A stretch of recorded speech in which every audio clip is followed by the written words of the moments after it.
इस बड़ी बरकत नेमत के लिए, फेलोशिप के लिए, इस अच्छे सोर्स के लिए और खुदावंद के कलाम के लिए, खुदावंद के बंदा के लिए। खुदावंद यीशु मसीह नासरी कादे मुत्तकी खुदावंद, मैं खुदावंद दिल से तेरा शुक्र अदा करता हूँ, तेरी तारीफ करता हूँ कि आज एक और मौका हमें मिला कि हम सब खुदावंद यीशु नासरी एक फेलोशिप में जमा होकर तेरी सताइश, तेरी प्रशंसा करें खुदावंद प्यारे खुदा, तेरे कलाम की बातें सीखें और खुदावंद यीशु नासरी अपने आप को मज़ीद खुदावंद यीशु नासरी बेहतरी की तरफ ले जाएं। मैं खुदावंद तेरा शुक्र करता हूँ, तेरी तारीफ करता हूँ आज की शाम के लिए। या खुदा यीशु मसीह अच्छे इंतज़ाम के लिए तेरा शुक्र करता हूँ खुदा तमाम भाइयों के लिए, खुदा यीशु मसीह और जबरान साहब के लिए खुदा जो के दिल में खुदा तूने ये बोझ रखा है कि वो तेरे लोगों के लिए खुदा तेरा खुदा खुदा खुराक का इंतज़ाम करते रहें ताकि वो खुदा यीशु मसीह शेर होते रहें और अपने आप को बेहतर बनाते रहें। खुदा तेरा खुदा तेरा शुक्र करता हूँ, तमाम हाजरीन के लिए तेरी बरकत चाहता हूँ, जितने भी अजीज़ जमा है खुदा उन सब के लिए, उनकी फैमिलीज़ के लिए तेरी बरकत चाहते हैं। खुदा उन सब की बड़ी मदद, हिफाजत, रहनुमाई कर, रोज़ रोज़ खुदा यीशु आगे बढ़ने का फजल दे। खुदा अपने आप को खुदा यीशु से बेहतर ज़िंदगी की तरफ ले जाएं, इस कलाम की रहनुमाई में खुदा अपने आप को बेहतर बनाएं और इस कलाम को दूसरों तक ले जाएं। खुदा अज़ीम तेरा शुक्र करता हूँ, सारी दुनिया में हमारी मदद कर और खुदा यीशु हर तरह की डिस्टर्बेंस और खुदा मुसीबतों से बचाना और हम सब पूरे खुदा से ध्यान और खुदा पूरे ख्यालात खुदा एक तरफ से ही खुदा लगा कर खुदा सुने और खुदा तेरी कथा से करें। तेरे बंदा के लिए खुदा तेरी बरकत चाहते हैं, खुदा उसके ख्यालात, सोच और खुदा उनकी हिकमत दनाई एक तरफ कर और अपनी हिकमत और दनाई और रूह के जोर से खुदा बंदों को संभाल कर तेरा शुक्र करता हूँ, तेरी तारीफ करता हूँ कि तू दुआओं को सुनता है। आज भी खुदा तूने हमारी दुआ को सुना, हम सब कुछ तेरे कादिर अजीम और जलाली ये सुनना हो सुना। आमीन आमीन।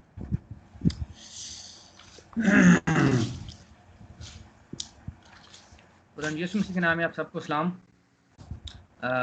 सिर्फ 1 मिनट सर मुझे दीजिएगा।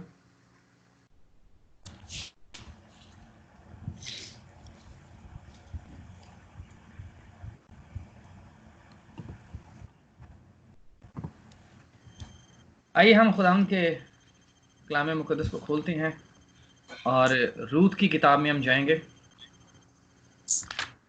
पुराने अहदनामा में से रूत, उसका पहला बाब।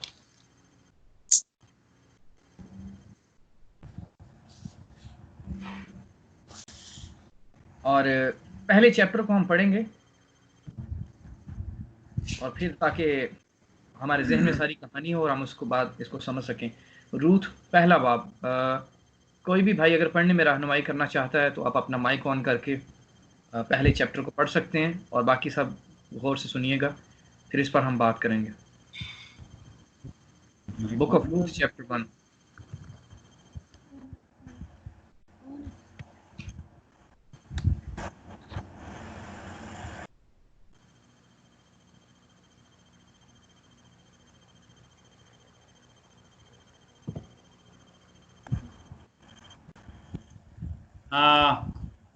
भाई नैयर पढ़ रहे हैं?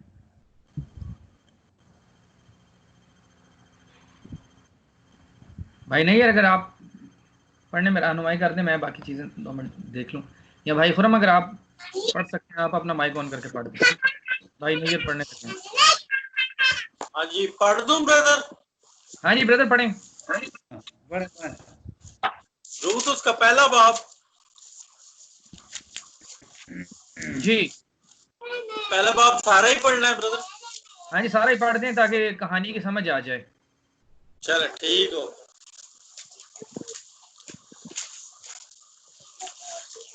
खुदावंद के जिंदा कलाम में यूं मरकूम है, और उन्हीं अयाम में जब काजी इंसाफ किया करते थे, ऐसा हुआ कि उस सरजमीन में काल पड़ा और यहूदा के बैतलहम का एक मर्द अपनी बीवी और 2 बेटों को लेकर चला कि मुआब के मुल्क में जाकर बसे। उस मर्द का नाम अलीमलक और उसकी बीवी का नाम नोमी था, और उसके दोनों बेटों के नाम महलून और कलियोन थे। ये यहूदा के बैतलहम के अफराती थे, सो वो मुआब के मुल्क में आकर रहने लगे। और नोमी का शोहर अलीमलेक मर गया, बस वो उसके दोनों बेटे बाकी रह गए। उन दोनों ने एक एक मुआबी औरत ब्याह ली। इनमें से एक का नाम उर्फा और दूसरी का नाम रूत था, और वो 10 बरस के करीब वहां रहे। और महलून और कलियोन दोनों मर गए, सो वो औरत अपने दोनों बेटों और खावन से छूट गई। तब वो अपनी दोनों बहनों को लेकर उठी कि मुआब के मुल्क से लौट जाए, इसलिए कि उसने मुआब के मुल्क में ये हाल सुना कि खुदावंद ने अपने लोगों को रोटी दी और यूं उनकी खबर ली। सो वो उस जगह से जहां वो थी दोनों बहुओं को साथ लेकर चल निकली, और वो सब यहूदा की सरजमीन को लौटने के लिए रास्ता पर हो ली। और नोमी ने अपनी दोनों बहुओं से कहा, तुम दोनों अपने अपने मेके को जाओ, जैसा तुमने मरहूमों के साथ और मेरे साथ किया, वैसा ही खुदावंद तुम्हारे साथ मेहर से पेश आए। खुदावंद ये करे कि तुमको अपने अपने शोहर के घर में आराम मिले। तब उसने उनको चूमा और वो चला चला कर रोने लगी। फिर उन दोनों ने उससे कहा, नहीं, बल्कि हम तेरे साथ लौटकर तेरे लोगों में जाएंगी। नोमी ने कहा, ऐ मेरी बेटियों, लौट जाओ, तुम मेरे साथ क्यों चलो? क्या मेरे रहम में और बेटे हैं जो तुम्हारे शोहर हों? ऐ मेरी बेटियों, लौट जाओ, अपना रास्ता लो, क्योंकि मैं ज्यादा बुढ़िया हूं और शोहर करने के लायक नहीं। अगर मैं कहती कि मुझे उम्मीद है, बल्कि अगर आज की रात मेरे पास शोहर भी होता और मेरे लड़के पैदा होते, तो भी क्या तुम उनके बड़े होने तक इंतजार करती और शोहर कर लेने से बाज रहती? नहीं मेरी बेटियों, मैं तुम्हारे सबब से ज्यादा दिलगीर हूं, इसलिए कि खुदावंद का हाथ मेरे खिलाफ बढ़ा हुआ है। तब वो फिर चला चला कर रोई, और उर्फा ने अपनी सास को चूमा, पर रूत उससे लिपटी रही। तब उसने कहा, देख, जिठानी अपने कुंबे और अपने देवता के पास लौट गई, तू भी अपनी जिठानी के पीछे चली जा। रूत ने कहा, तू मेहनत न कर कि मैं तुझे छोड़ूं और तेरे पीछे से लौट जाऊं, क्योंकि जहां तू जाएगी मैं जाऊंगी और जहां तू रहेगी मैं रहूंगी। तेरे लोग मेरे लोग और तेरा खुदा मेरा खुदा होगा। जहां तू मरेगी मैं मरूंगी और वहीं दफन भी होंगी। खुदावंद मुझसे ऐसा ही बल्कि इससे भी ज्यादा करे, अगर मौत के सिवा कोई और चीज मुझको तुझसे जुदा कर दे। जब उसने देखा कि उसने उसके साथ चलने की ठान ली है, तो उससे और कुछ न कहा। सो वो दोनों चलते चलते बैतलहम में आई। जब वो बैतलहम में दाखिल हुई तो सारे शहर में धूम मची, और औरतें कहने लगी कि क्या ये नोमी है? उसने उनसे कहा कि मुझको नोमी नहीं बल्कि मारा कहो, इसलिए कि कादर मुतलक मेरे साथ नहायत तलखी से पेश आया है। मैं भरी पूरी गई और खुदावंद मुझको खाली फेर लाया। बस तुम क्यों मुझे नोमी कहते हो? हालांकि खुदावंद मेरे खिलाफ मदई हुआ और कादर मुतलक ने मुझे दुख दिया। गर्ज नोमी लौटी और उसके साथ उसकी बहू मुआबी औरत थी, मुआबी रूत थी, जो मुआब के मुल्क से यहाँ आई, और वो दोनों जो काटने के मौसम में बैतलहम में दाखिल हुई। आमीन आमीन आमीन।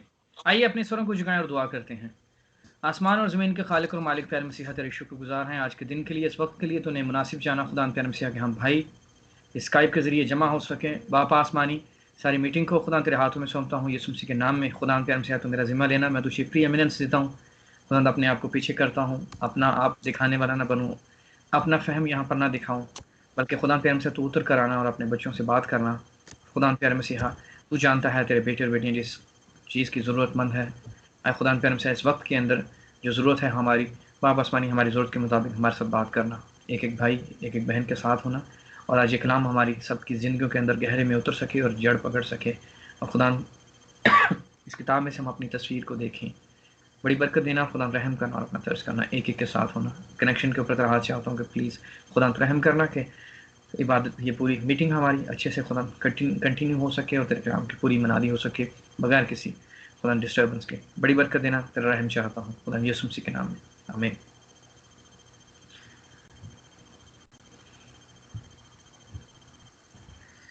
मेरी आवाज़ आ रही है आपको? आप हाथ खड़ा करके मुझे बता दीजिएगा आवाज़ मेरी ठीक आ रही है आपको। आमीन, गॉड ब्लेस यू। जी ब्रदर, पिछले दिनों में हम बात कर रहे थे कि मेरे दिल में था कि हम इस किताब के ऊपर बात करें, रूत की किताब, और हमें इस बात को समझने की ज़रूरत है इस आखिरी वक्त के अंदर इस किताब का हमारे साथ बहुत गहरा रिश्ता है, गहरा ताल्लुक है। ब्रैनम ने इस किताब को काफ़ी मैसेजेस के अंदर बयान किया है, काफ़ी सारे मैसेजेस के अंदर भाई ब्रैनम ने बात की है। तो मुझे ये बड़ी मेरी फेवरेट किताब है, बेशक हमारी पूरी बाइबल ही फेवरेट है, लेकिन इसके अंदर बहुत सारी चीज़ें छुपी हुई हैं जिनका ताल्लुक जो है आज हमारे साथ है, इस दुल्हन के साथ गहरा रिश्ता है, गहरा ताल्लुक है। तो हम पूरा ये रूत की किताब करना चाह रहे हैं। ये मेरे दिल में बोझ है कि हम सब भाइयों तक हम इस बात को समझ सकें जो कुछ खुदा ने भेद रखे हैं इस रूत की किताब में, क्योंकि ये रूत की किताब तब तक ना खुली जब तक 1963 में वो बादल नहीं आया और मोहरें ना खुली, तब तक ये किताब जो है ये खुल नहीं सकती थी, इसके अंदर जो भेद है ये क्या है। तो इस पर आज हम बात शुरू करेंगे। 4 इसके चैप्टर हैं। अब जिस तरह से खुदावंद हमारी रहनुमाई करे, अगर खुदावंद ने मुमकिन किया तो पहला चैप्टर आज कंप्लीट करेंगे, अगर टाइम ज़्यादा हो गया तो फिर नहीं कर सकेंगे, फिर हम इसको कंटिन्यू रखेंगे। जैसे जैसे टाइम मिलेगा आप भाइयों के साथ कांटेक्ट के साथ जिस तरह से आप टाइम बनाएंगे उस हिसाब से फिर हम इसको लेकर आगे चलेंगे। लेकिन यह है कि हम सब जो हैं इस किताब में से बहुत बरकत पाएंगे। पर्सनली मुझे बहुत ज़्यादा बरकत मिली है इस किताब को पढ़ने से, क्योंकि इस किताब के अंदर पूरी बाइबल जो है, इन 4 चैप्टर के अंदर पूरी बाइबल है। पैदाइश से मुकाशफा का सारा जो खुदा का प्लान है खुदा ने इस 4 चैप्टर के अंदर रख दिया है। तो ये स्टडी है एक, अगर कोई भाई नोट्स बनाना चाहें आप नोट्स भी अपने बना सकते हैं, क्योंकि ये काफ़ी इसमें स्टडी से रिलेटेड चीज़ें हैं। तो इसलिए खुदा ने चाहा तो हम कोशिश करेंगे कि आज अगर पहला चैप्टर कंप्लीट हो जाए, नहीं तो फिर हम इसको कंटिन्यू करेंगे। तो ब्रदर बैनम जो है न्यूमरोलॉजी की बात करते हैं। पहले हम यहाँ से शुरू करेंगे कि हर एक चीज़ जो कुछ खुदा ने बाइबल के अंदर रखवाई है वो एक तरतीब के अंदर है। बड़ी खूबसूरत तरतीब है सब किताबों की। और ये किताब जो है जब हम गिनना शुरू करें पैदाइश से, तो ये 8वें नंबर पर किताब आती है, रूत की किताब, और 7वें नंबर पर कज़ात है। पिछले दिनों में कज़ात पर मैंने पैगाम दिया था एक कैरेक्टर के ऊपर, तो वहाँ पर हमने एक तस्वीर को समझा था, देखा था कि हर शख्स अपनी निगाह में जो उसको अच्छा लग रहा है वही कर रहा है। तो कज़ात की किताब असल में कज़ात में 7 काजी हैं जो कि बनी इसराइल को छुड़ाने वाले हैं, और वो 7 काजी 7 कलीसियाई ज़मानों को पेश कर रहे हैं कि बनी इसराइल की ज़मीन छुड़ाई जा रही है, उनकी मिरास वापस लौटाई जा रही है। तो वो 7 कलीसियाई ज़मानों की तस्वीर है।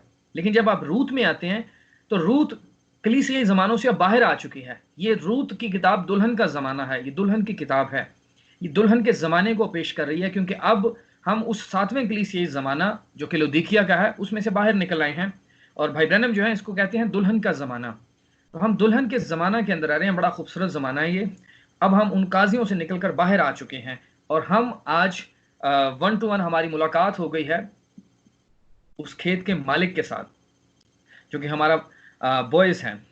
तो ये तरतीब है इस किताब की, और बाइबल मुकद्दस के अंदर सिर्फ 2 किताबें हैं जिनके नाम औरतों के नाम से रखे गए हैं, औरत के नाम से मंसूब किए गए। पहली हम देखते हैं रूत है, और जबकि मैंने बताया कि रूत 8वें नंबर पर है। तो दुल्हन का ज़माना 8वें नंबर पर, जो कि अब्दियत है, दुल्हन वापस अपने उस अब्दी घर के अंदर जा रही है, उस अब्दियत के अंदर। तो ये 4 चैप्टर जो हैं ये उन्हीं 4 मसा को भी पेश करेंगे। आप देखेंगे आहिस्ता आहिस्ता एक एक चैप्टर के अंदर क्या कुछ पड़ा है, वही 4 अंजीलें, 4 मसा हैं, 4 जानदार हैं। तो ये बड़ी खूबसूरत तरतीब है, और इसके साथ साथ मोहरें भी चलेंगी, कलीसियाई ज़माने भी चलेंगे, और काफ़ी कुछ मुकाशफा से रिलेटेड इस किताब के अंदर है। तो मैंने आपको बताया कि 2 किताबें जो हैं रूत और आस्तर, ये 2 किताबें हैं जो औरतों के नाम से मंसूब हैं, औरतों के नाम से लिखी गई।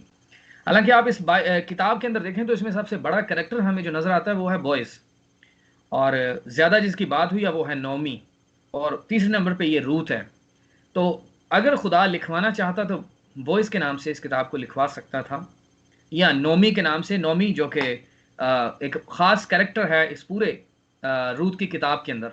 लेकिन जब खुदा ने लिखवाया, रूहुल कुद्स की मर्जी से ये सब कुछ लिखा गया, तो खुदा ने इसको रूत की नाम से मंसूब किया। और ये इंस्पायर्ड, बैनम कहते हैं ये इंस्पायर्ड बुक है, तहरीक है इसके अंदर, इसलिए इसको बाइबल में शामिल किया गया। ये नहीं कि इसको ऐसे एक कहानी है, एक शादी की कहानी हमें इसमें नज़र आ रही है कि कैसे एक औरत जो है वो मोआब को छोड़ती है, वहाँ से निकलती है, बैतलहम में आती है, एक मर्द के साथ मिलती है और शादी करती है। तो ये जो है रूत की किताब इसलिए क्योंकि दुल्हन के ज़माना की, मोहरों को पढ़ें तो ब्रदर बैनम कहते हैं कि अब जो है वो कहता है कि मैं तुझे कलीसिया नहीं बल्कि तुझे दुल्हन कहकर पुकारूंगा। तो अब उसको एक नाम मिल गया है, दुल्हन का नाम दे दिया गया है कि अब वो मिसेस जीसस बन गई है। तो इसलिए ये मिसेस जीसस की किताब है, रूत की किताब, इसलिए इसको रूत के नाम से मंसूब कर दिया गया। इसी तरह से दूसरी किताब आप देखें, आस्तर की किताब। आस्तर की किताब जो है वो भी औरत के नाम पर रखी गई। और औरत वो आस्तर, जिसका आस्तर जो है वो पर्शियन नाम है, यूनानी नाम है, लेकिन आस्तर का जो हिब्रू जो यहूदी नाम था वो था हदसा। हदसा उसका नाम था, यहूदी नाम, और ये गैर कौम का नाम है आस्तर। और आस्तर हम देखते हैं यहूदी औरत है और गैर कौम का बादशाह है, वहाँ पर उसके साथ मिलाप होता है और उस शादी के बंधन में बंध रहे हैं। और यहाँ पर अगर हम देखें रूत में, तो रूत गैर कौम की औरत है और बोआज जो है वो यहूदी है, और यहाँ पर इनका मिलाप हो रहा है और शादी हो रही है। तो ये बड़ी खूबसूरत किताबें हैं, इनके अंदर बहुत कुछ छुपा हुआ है जो कि खुदा ने इस आखिरी वक्त में अपने नबी भाई ब्रैनम के ऊपर इन बातों को खोला है। तो एक कोटेशन मैं भाई ब्रैनम के पैगाम में से पढ़ना चाहूँगा। भाई ब्रैनम ने एक पैगाम दिया है 2 अक्टूबर सन 1960 एतवार के रोज़ जेफरसनविल इंडियाना में, और पैगाम का नाम है किंग्समैन रिडीमर, कराबती छुड़ाने वाला, उर्दू में इसका टाइटल है। भाई ब्रैनम कहते हैं, now I want to liken this morning Naomi, the elder lady, to the Orthodox Church, the Jewish Orthodox Church, Ruth, the Moabite, a Gentile being the Christian Church, the New Church. Paragraph 61 है। इसमें भाई Branham जो है, मैं उर्दू आपको बताता हूँ जो बात कर रहे हैं। कहते हैं कि आज सुबह जो है मैं जो एक बुजुर्ग खातून है नौमी, उसके मुतालिक बताना चाहूँगा, जो कि पुराना ऑर्थोडॉक्स बुजुर्गों की कलीसिया है। द ज्यूश ऑर्थोडॉक्स यहूदियों की कलीसिया को पेश कर रही है। फिर कहते हैं रूथ द मोआबाइट, रूथ जो मोआबी औरत है, जो गैर कौम से जिसका ताल्लुक है, और इस गैर कौम की कलीसिया को पेश कर रही है।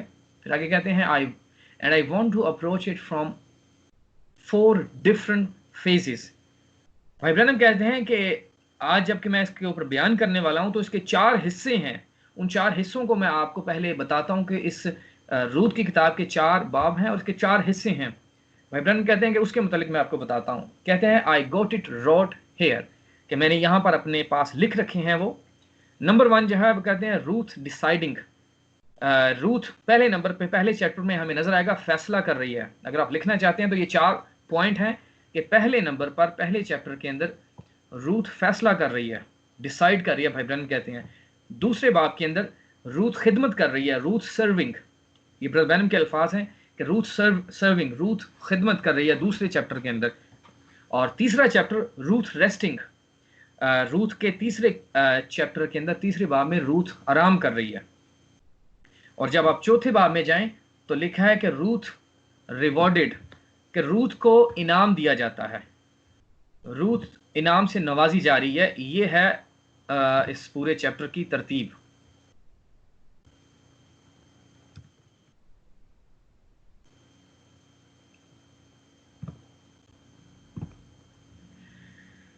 जी, तो ये 4 चैप्टर हैं जो कि इस तस्वीर को पेश कर रहे हैं। और गैर कौम की औरत है, मेजर जो कैरेक्टर हैं। इसका थोड़ा सा हम बनाएंगे पहले बैकग्राउंड, ताकि आप इस बात को समझें। गैर कौम की औरत मोआब के अंदर रहती है, और आगे आप जाकर देखें नौमी है, उसका शोहर अली मलिक है और उनके 2 बेटे हैं। ये कैरेक्टर हैं जो हमें नजर आएंगे, और उर्फा है, और उसके बाद बोआज है। तो यहाँ पर जब हम शुरू करते हैं तो लिखा है रूथ पहले बाप पहली आयत के अंदर, और उन्हीं आयाम में जब काजी इंसाफ किया करते थे, ऐसा हुआ कि उस सरजमीन में काल पड़ा, और यहूदा के बैतलहम का एक मर्द अपनी बीवी और 2 बेटों को लेकर चला कि मोआब के मुल्क में जाकर बसे। उस मर्द का नाम अली मलिक और उसकी बीवी का नाम नौमी था, और उसके दोनों बेटों के नाम बहलून और किलून थे। ये यहूदा के बैतलहम के अफराती थे। गौर कीजिएगा कि जब अली मलिक अपनी बीवी को और अपने बेटों को लेकर वहां से निकला है, और निकला कहां से? बैतलहम से। और बैतलहम क्या है? खुदा की रोटी का घर। बैतलहम का मतलब है खुदा की रोटी का घर। अब वहां पर काल पड़ गया है, और उस काल के अंदर लोग मर रहे हैं। ये तस्वीर है, इस बैकग्राउंड को समझिएगा। लोग मर रहे हैं, और मर क्यों रहे हैं? कि उन्हीं आयाम में जब काजी इंसाफ किया करते थे। अब काजियों की किताब पिछली जब आप जाएं तो कजात की किताब है, और कजात की किताब में हुआ क्या है? हर शख्स जो अपनी मर्जी, जिसकी जो मर्जी है वो वही काम कर रहा है, अपनी मर्जी चला रहे हैं हर काम में, हर बात में। खुदा की मर्जी को उन्होंने रद्द कर दिया, पीछे कर दिया। आज जिस जमाना में हम रह रहे हैं, इस जमाना में क्या है? हर शख्स, हर नस्ल के अंदर, हर कौम, हर मुल्क के अंदर हर शख्स अपनी मर्जी चल रहा है, और खुदा की मर्जी, जो खुदा की हकीकी मर्जी है, उसको पीछे कर दिया गया है। तो जब ऐसे होता है तो फिर खुदा एक काल भेज देता है, एक वबा को भेज देता है। जिस तरह से आप बैतलहम के अंदर देखते हैं कि काल पड़ा और वहां से लोग मर रहे हैं।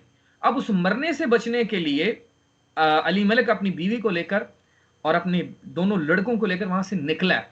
ये उसका वहां से निकलना है, और निकल कहां से रहा? जहां पर जिंदगी है, जहां पर जिंदगी नमूदार होती है, उस जमीन को, उस जगह को छोड़ रहा है जब इसके ऊपर एक प्रेशर आया। ऐसे ही भाई बहन कहते हैं दुल्हन के ऊपर एक दबाव आएगा। अब उस प्रेशर को, उस वहां से मौत से बचने के लिए निकल रहा है कि मैं जिंदगी पाऊं, इस मैं काल से बच सकूं। और बैतलहम क्या है? बैतलहम जहां पर यीशु मसीह पैदा हुआ है, जहां पर ये बोआज पैदा हुआ है, जहां पर नबी जो है वो पैदा हो रहे हैं, उस सरजमीन के ऊपर। वहां जाकर जो है उस जमीन को ये छोड़ना चाह रहा है, उस मिराज को अब ये छोड़ना चाह रहा है कि मैं यहां पर नहीं रह सकता, और अपने बचाव के लिए ये वहां से निकलकर मुआब के अंदर चला जाता है। जो खुदा का मुहैया करदा जगह थी, खुदा का मुहैया करदा मकाम था, उस मकाम को इसने छोड़ा है। आज जब कभी हम अपनी जिंदगी पर गौर करें, क्योंकि इसमें से हमने अपनी तस्वीर को देखना है, जब हम खुदा के मुहैया करदा जगह को छोड़ते हैं, जहां पर जिंदगी मौजूद है, जहां पर हमारे लिए रोटी है, क्योंकि बैतलहम का मतलब क्या है? खुदा की रोटी का घर। जब हम इस बैतलहम को छोड़ते हैं, तो छोड़ने के बाद जो है वो मौत है। क्योंकि ये आप देखेंगे थोड़ी देर के बाद ही, जब इसने बैतलहम को छोड़ा अली मलिक ने, तो ये मर जाता है, और उसके थोड़े सालों के बाद इसके लड़के भी दोनों मर जाते हैं। तो ये खुदा का जो मुहैया करदा जगह है, जब हम अपनी जिंदगी के अंदर उस जगह को छोड़ते हैं तो ये हमारी हालत हो जाती है। इसी तरह आज जो हमारा बैतलहम है वो ये मैसेज है, ये एंड टाइम मैसेज है, मैसेज ऑफ द आवर, जो कि वक्त का पैगाम है। हमारा ये बैतलहम है, और जो शख्स इस बैतलहम को छोड़ता है, जो शख्स इस मैसेज को छोड़ता है, इस बात को समझिएगा कि इस मैसेज को छोड़ने के बाद मौत ही है, जिंदगी नहीं है। हमने बहुत सारे ऐसे लोगों को देखा है जो आज इस मैसेज को छोड़कर चले गए, जिन्होंने इस मैसेज में से अपने लिए नए नए रास्ते निकाल लिए, ढूंढ लिए, तो उनका हासिल क्या हुआ? आज उनको आप देखें तो वो मर चुके हैं, रूहानी तौर पर वो मुर्दा हैं। तो ये हमारा बैतलहम है, ये रूथ का बैतलहम है, ये दुल्हन का बैतलहम है, जो आज हमारे पास मैसेज है। इस मैसेज को हम छोड़कर कहीं नहीं जा सकते। इस मैसेज के अंदर ही जिंदगी है। इस मैसेज के अंदर रहकर ही हमारी मुलाकात उस बॉयज के साथ हो सकती है। इस मैसेज के बगैर बॉयज के साथ मुलाकात नहीं हो सकती, क्योंकि बॉयज जहां पर रहता है वहां पर रूथ ने पहुंचना है उस सरजमीन के ऊपर। वहां पर जब तक रूथ पहुंचेगी नहीं, तब तक उसकी मुलाकात बॉयज से नहीं हो सकती। अगर हम तंजीमों के अंदर हैं, मुख्तलिफ डिनोमिनेशंस के अंदर हैं, तो इस बात को समझिएगा कि हमारी मुलाकात उस बोआज के साथ नहीं हुई है। हमारी मुलाकात उस बोआज, उस यीशु मसीह से नहीं हुई, क्योंकि बोआज जो है अब मुआब के अंदर नहीं है। और मुआब किस चीज को पेश कर रहा है? वो तंजीमों को पेश कर रहा है। वो तंजीमें हैं सारी के सारी, दुनिया की बनाएगी सारी तंजीमें, और तंजीमों के अंदर आज खुदा नहीं है। खुदा कहां पर है? खुदा उस बैतलहम के अंदर है। और वो बैतलहम आज हमारा क्या है? ये मैसेज है, एंड टाइम मैसेज, जो आज हमारे पास ये नबी का पैगाम पहुंचा है, ये है हमारा बैतलहम। और यहां पर हमें आना जरूरी है अगर हमने खुराक की हमें जरूरत है, अगर हमने अपने लिए खुराक का बंदोबस्त करना है, कुछ खाना पीना है, हमारे लिए जो जिंदा रहने की जो जगह है वो ये मैसेज है। मैसेज से लेफ्ट राइट अगर आप हो जाएंगे तो इस बात को समझिएगा, इस मैसेज से दूर जाना मौत है, और इस मैसेज के अंदर ही जिंदगी है, इससे बाहर नहीं है। अब यहां पर जब वो कह रहा है कि काजी जब इंसाफ किया करते थे तो हर शख्स जो अपनी निगाह में अच्छा मालूम करता वो ही कर रहा था। आज हो क्या रहा है असल में? आज जो कुछ हम खाने पीने की हमारी चीजें हैं, ये भी जो है वो हकीकी चीजें बाकी नहीं रही। कि आप एक माल्टे को देखें, माल्टे से आगे कीनू बना, कीनू से आगे संतरा और पता नहीं कितने कितने ज्यादा मिलाप करवा के जो है वो पता नहीं किस किस्म की चीजें जो हैं वो मार्केट के अंदर आ गई। अब कुछ ऐसे माल्टे जो हैं वो आ गए हैं ऑरेंजेस कि उनके अंदर अब बीज भी नहीं होते कि जी लोग जब माल्टा खाएं तो बीज जड़े ने वो तंग कर देने, फिर बीज में बाहर सुटना पैदा मुंह चो कट के। तो साइंस ने क्या कर दिया, साइंस ने खुदा के तरीकेकार को इतना खराब कर दिया है कि आपको अब सीडलेस ऑरेंज मिलेंगे कि उनके अंदर अब वो होगा ही नहीं, क्या कहते हैं, बीज नहीं होंगे। इसी तरह तरबूज को आप देख लें, यहां पर ऐसे कई चीजें जो है इधर इंग्लैंड में ऐसे आती हैं कि इस कदर जो है खुदा की फितरत, खुदा ने जो नेचर बनाई है, इंसान ने खेल खेलना शुरू कर दिया है कि उस फितरत को खराब कर दिया है। पाकिस्तान के अंदर आप देखें कि वहां पर कोई खालिस दूध का कोई इंतजाम नहीं है, सही दूध नहीं मिलता। वो जो भैंसे हैं गावां नू टीके ला देंगे ने ताकि ज्यादा दूध दें, तो वो असल में वो टीके जो हैं वो कहां तक वो नुकसान सारे का सारा पहुंच रहा है इंसानी जिस्म के ऊपर। उस टीके के लगाए जाने से कि मझ ज्यादा दूध देगी, तो दूध का नुकसान कि इंसानी जिस्म में हो रहा है। आज आप औरतों को देखें, औरतें जो हैं जिस्मानी तौर पर कमजोर हैं। पहले औरतें जो हैं जब हामला होती थी, बच्चा पैदा करती थी, तो उस वीकनेस से नहीं गुजरती थी। आज औरत को 2 से ज्यादा बच्चे पैदा करने का, ये मैं आपको वर्ल्ड वाइड फिगर बता रहा हूं जो वर्ल्ड वाइड चल रहा है कि आज औरत के लिए एक बच्चे को पैदा करना जो है अपने जिस्म से मुश्किल हो जाता है। किसी भाई का माइक हो ना, प्लीज माइक अपना बंद कर दो, थैंक यू।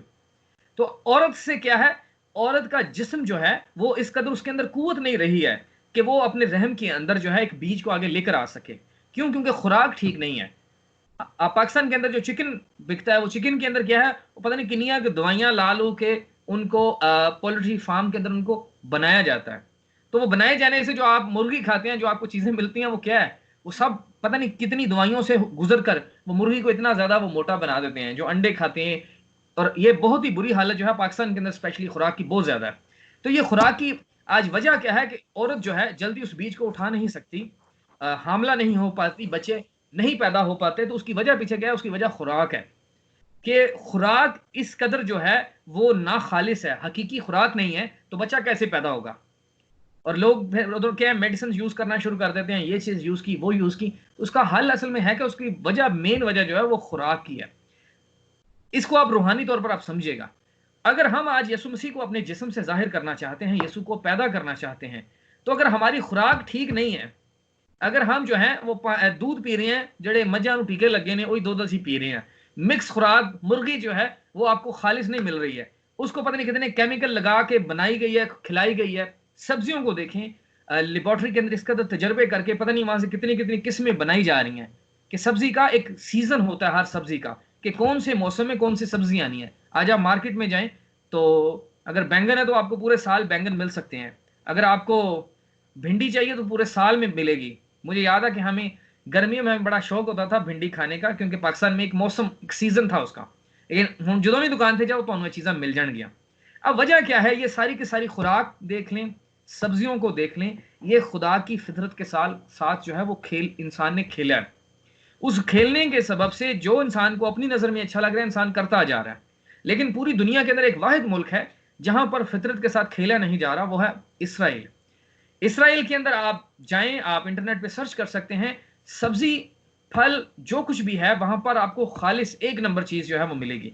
वहां पर कोई भी जो है वो जहन में मेरे अल्फाज नहीं आ रहा कि जैसे वो मिलाप करवाया जाता है और आगे कोई नई खुराक पैदा, नई सब्जी या नया फल पैदा किया जाता है, तो वहां पर कोई ऐसा सिस्टम नहीं है। तो इसलिए जब इंसान ने ऐसा करना शुरू किया, तो इस वजह से आज हम अपनी जिस्म से यीशु को पैदा नहीं कर सकते, क्योंकि हम खुराक ठीक नहीं खा रहे। जब खुराक ठीक नहीं है तो यीशु जिस्म से कैसे हमारे जाहिर होगा, हम फिर भांजपन की हालत में रहेंगे। तो आज औरतें जो हैं वो भांजपन की हालत में जो हैं, वो क्यों है, थैंक यू भाई जस्टिन ने वो अल्फाज भेजा, मेरे जहन में नहीं आ रहा था, हाइब्रिड, वो दोगली जो है, जो सब्जियां और फल पैदा होने शुरू हो जाते हैं, जिसकी वजह से वो खराबी जो है वो जिस्मों के अंदर आ रही है। इसी वजह से आज औरतें जो है ज्यादा भांजपन की हालत में है, बच्चा पैदा नहीं कर सक रही हैं और उस बीज को ज्यादा देर नहीं उठा सक रही, वजह सिर्फ खुराक की है। तो ये काम जो है पहली आयत के अंदर हम देखते हैं कि काजी जब इंसाफ किया करते थे, हर एक शख्स की नजर में जो अच्छा था वो कर रहा था। खुदा ने कहा था तूने बनी इसराइल के ब्लड लाइन से बाहर शादियां नहीं करनी, बनी इसराइल को कहा। लेकिन बनी इसराइल ने अपनी जमीन के ऊपर जब दूसरे लोगों को ले आए तो उन्होंने शादियां भी दूसरे लोगों से करना शुरू कर दी। जैसे आप देखें इन गोरों को देखें, इस इंग्लैंड के अंदर इन्होंने कई पाकिस्तानियों से, सिखों से, कालों से शादियां करना शुरू कर दी, बच्चे भी अजीब जगहों पैदा हुए। तो ये हालत आगे जो है आपको फिर नजर आती है जब आप क्रॉस मैच करवाते हैं चीजों का। उस क्रॉस मैच से हर एक चीज बर्बाद हो जाती है। इसलिए नबी ने कहा है, और नबी की बात को बड़ी दुनिया जो है वो समझते हैं कि नबी ने गलत कहा है। नबी ने यह कहा है कि काला जो है काले से शादी करे और गोरा गोरे से शादी करे, और जो जर्द रंगत के लोग हैं वो जर्द रंगत से ही शादी करें। तो नबी ने बिल्कुल सही कहा है। लेकिन अमेरिका के अंदर बड़े एक न्यूज के ऊपर आया, ब्रदर डॉनी रीगन बड़े जबरदस्त मैसेज के खादिम है, उन्होंने यही बात की।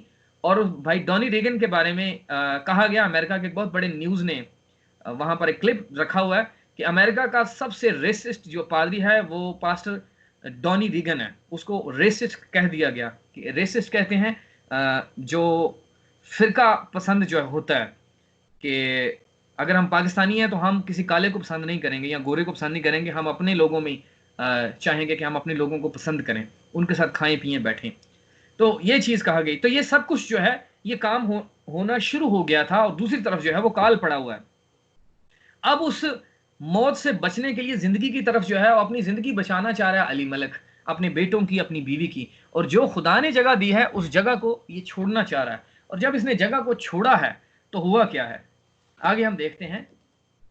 बैतलहम का एक मर्द अपनी बीवी और दोनों बेटों को लेकर चला के मुआब के मुल्क में जाकर बसे। अब ये क्या है कि ये है मैसेज को छोड़कर किसी प्रेस्बिटेरियन चर्च में जाकर बसना, किसी मेथोडिस्ट चर्च के अंदर जाकर बसना, वहां से जाकर खुराक को लेकर खाना जो वहां पर पैदा होता है, जो वहां की सब्जी है, जो वहां का फल है, हमने वो खाना है।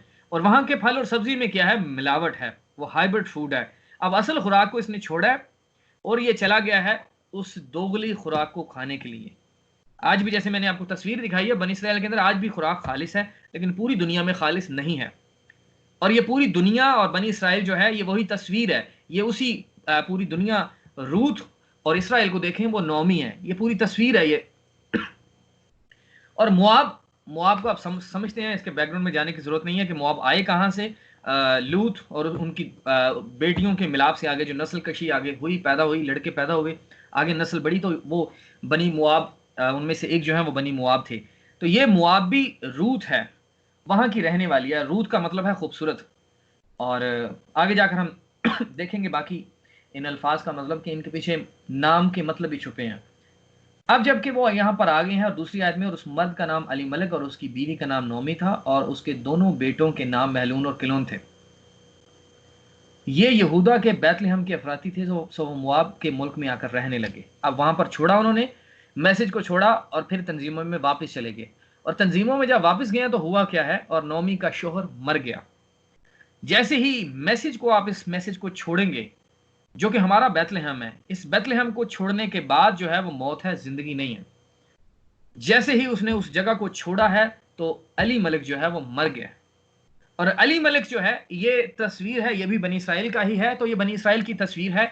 और आप लिख लीजिएगा इन पॉइंट को। अली मलिक का मरना जो है ये पहली जंग अजीम है। अली मलिक का मरना ये पहली जंग अजीम को पेश कर रहा है, क्योंकि आगे जाकर हम इस सारी तरतीब को देखेंगे, क्योंकि ये पूरी बाइबल की तस्वीर है। अली मलिक का पहला मरा जाना, जो कि पहली जंग अजीम 1914 से 1918 के दरमियान, डेट्स जो है मैं बाद में आपको दे दूंगा अगर आपको चाहिए होगी। तो उस जंग अजीम में हुआ क्या है, जब पहली जंग अजीम हुई है, जब पहला अफसोस हुआ है जो मुकाशफा की किताब में है, उस पहले अफसोस में, उस पहली वर्ल्ड वॉर के अंदर यहूदी मारे गए हैं। वो यहूदी, काफी सारे यहूदी पहले जंग अजीम में मरे हैं, और उन यहूदियों के मरने की तस्वीर ये अली मलिक है। ये पहली जंग अजीम को पेश कर रहा है कि जब बनी इसराइल उस मुल्क मिस्र से बाहर निकले हैं, और निकलने के बाद क्या है, तितर बितर हो गए हैं सारे, पूरी दुनिया के अंदर फैल गए हैं यहूदी। और जब फैले हैं तो वहां पर क्या हुआ है, इनकी मौत आई है, इन्होंने अपने मुल्क को छोड़ा, वहां से तितर बितर होकर निकल गए, और वहां पर पहली जंग अजीम में यहूदी मार दिए गए, काफी सारे यहूदी मरे हैं। फिगर मुझे याद नहीं, लेकिन हिस्ट्री के अंदर है ये सारा फिगर। तो ये पहली जंग अजीम को अली मलिक पेश कर रहा है, निकलने के बाद मौत आ गई। अब हम पैदाइश की किताब में चलते हैं, हवाला नहीं निकालेगा, अपने साथ हवाले पढ़े हुए हैं, लेकिन मैं आपको तस्वीरें बाइबल में से दिखाना चाहूंगा थोड़ी। पैदाइश की किताब में जाएं, यही अली मलिक और नौमी जो है ये तस्वीर है आदम और हवा की। पैदाइश की किताब में आदम और हवा उस बैतलहम में रहते थे, उस अदन के अंदर रह रहे थे, उस खुशी के अंदर शरीक थे। जब गुनाह आ गया उनकी जिंदगियों के अंदर, तो वहां पर हुआ क्या है, उनको उस गुनाह के आने के सबब से अदन को छोड़ना पड़ा। जब खुराक की उनके लिए किल्लत होगी, काल पड़ गया कि अब खुदा बात ही नहीं कर रहा। पहले खुदा हर वक्त शाम के वक्त, हर रोज ठंडे वक्त में आदम और हवा के पास आता, उतरकर उनसे बातें करता। लेकिन अब क्या है, अब खुदा नहीं आ रहा, उन्होंने अपने आप को पत्तों में छुपा लिया। ये हालत उनकी अब हो चुकी है कि अब उन्होंने अपने रास्ते ढूंढ लिए हैं जो उनकी नजर में अच्छा लगा। यहां पर क्या कर रहा है कि काजी इंसाफ किया करते थे, जो उनकी नजर में अच्छा है वही कर रहे थे। आदम और हवा ने क्या किया, जो उनकी नजर में अच्छा था उन्होंने अपने लिए पत्तों से सीकर अपने लिए बना लिया, अपना इंतजाम कर लिया। और वो पत्ते क्या हैं, वो उनके मजहब को पेश कर रहे हैं। और मजहब ढांपना होता है। अपने आप को उन्होंने उड़ना शुरू कर दिया कि हम अपने नंगेपन को ढांप सकें। वो अपने आप को ढांप रहे हैं, आदम और हवा। और अब जो है वहां पर खुदा उतर कर नहीं आ रहा उनसे बात करने के लिए। जब उनके पास पैगाम लेकर आ गया, उनका बंदोबस्त हो गया, तो उस वक्त तक क्या है, हम देखते हैं कि उसके बाद आदम और हवा अपने अपने रास्ते जो है उन्होंने ढूंढना शुरू कर दिए। जब वो लानत आ गई उस शाम के ऊपर और हवा के ऊपर, और आदम को कहा गया कि तू अपने खून पसीने की कमाई खाएगा। उसके बाद हम देखते हैं कि उनको अदन से बाहर निकाल दिया गया। अब आदम और हवा का अदन से बाहर निकलना, उस हकीकी जगह से, उस बैतलहम से बाहर निकलना, ये है नौमी और अली मलिक और उनके बेटों का बाहर निकलना। ये अपने अदन से बाहर आ गए हैं, और बागी अदन में आदम और हवा वो अदन से बाहर आ गए हैं। उस जिंदगी जहां पर हमेशा की जिंदगी थी, जहां पर मौत नहीं थी, अब उस जमीन को छोड़ा है, उस जगह को आदम और हवा छोड़ के बाहर आ गए।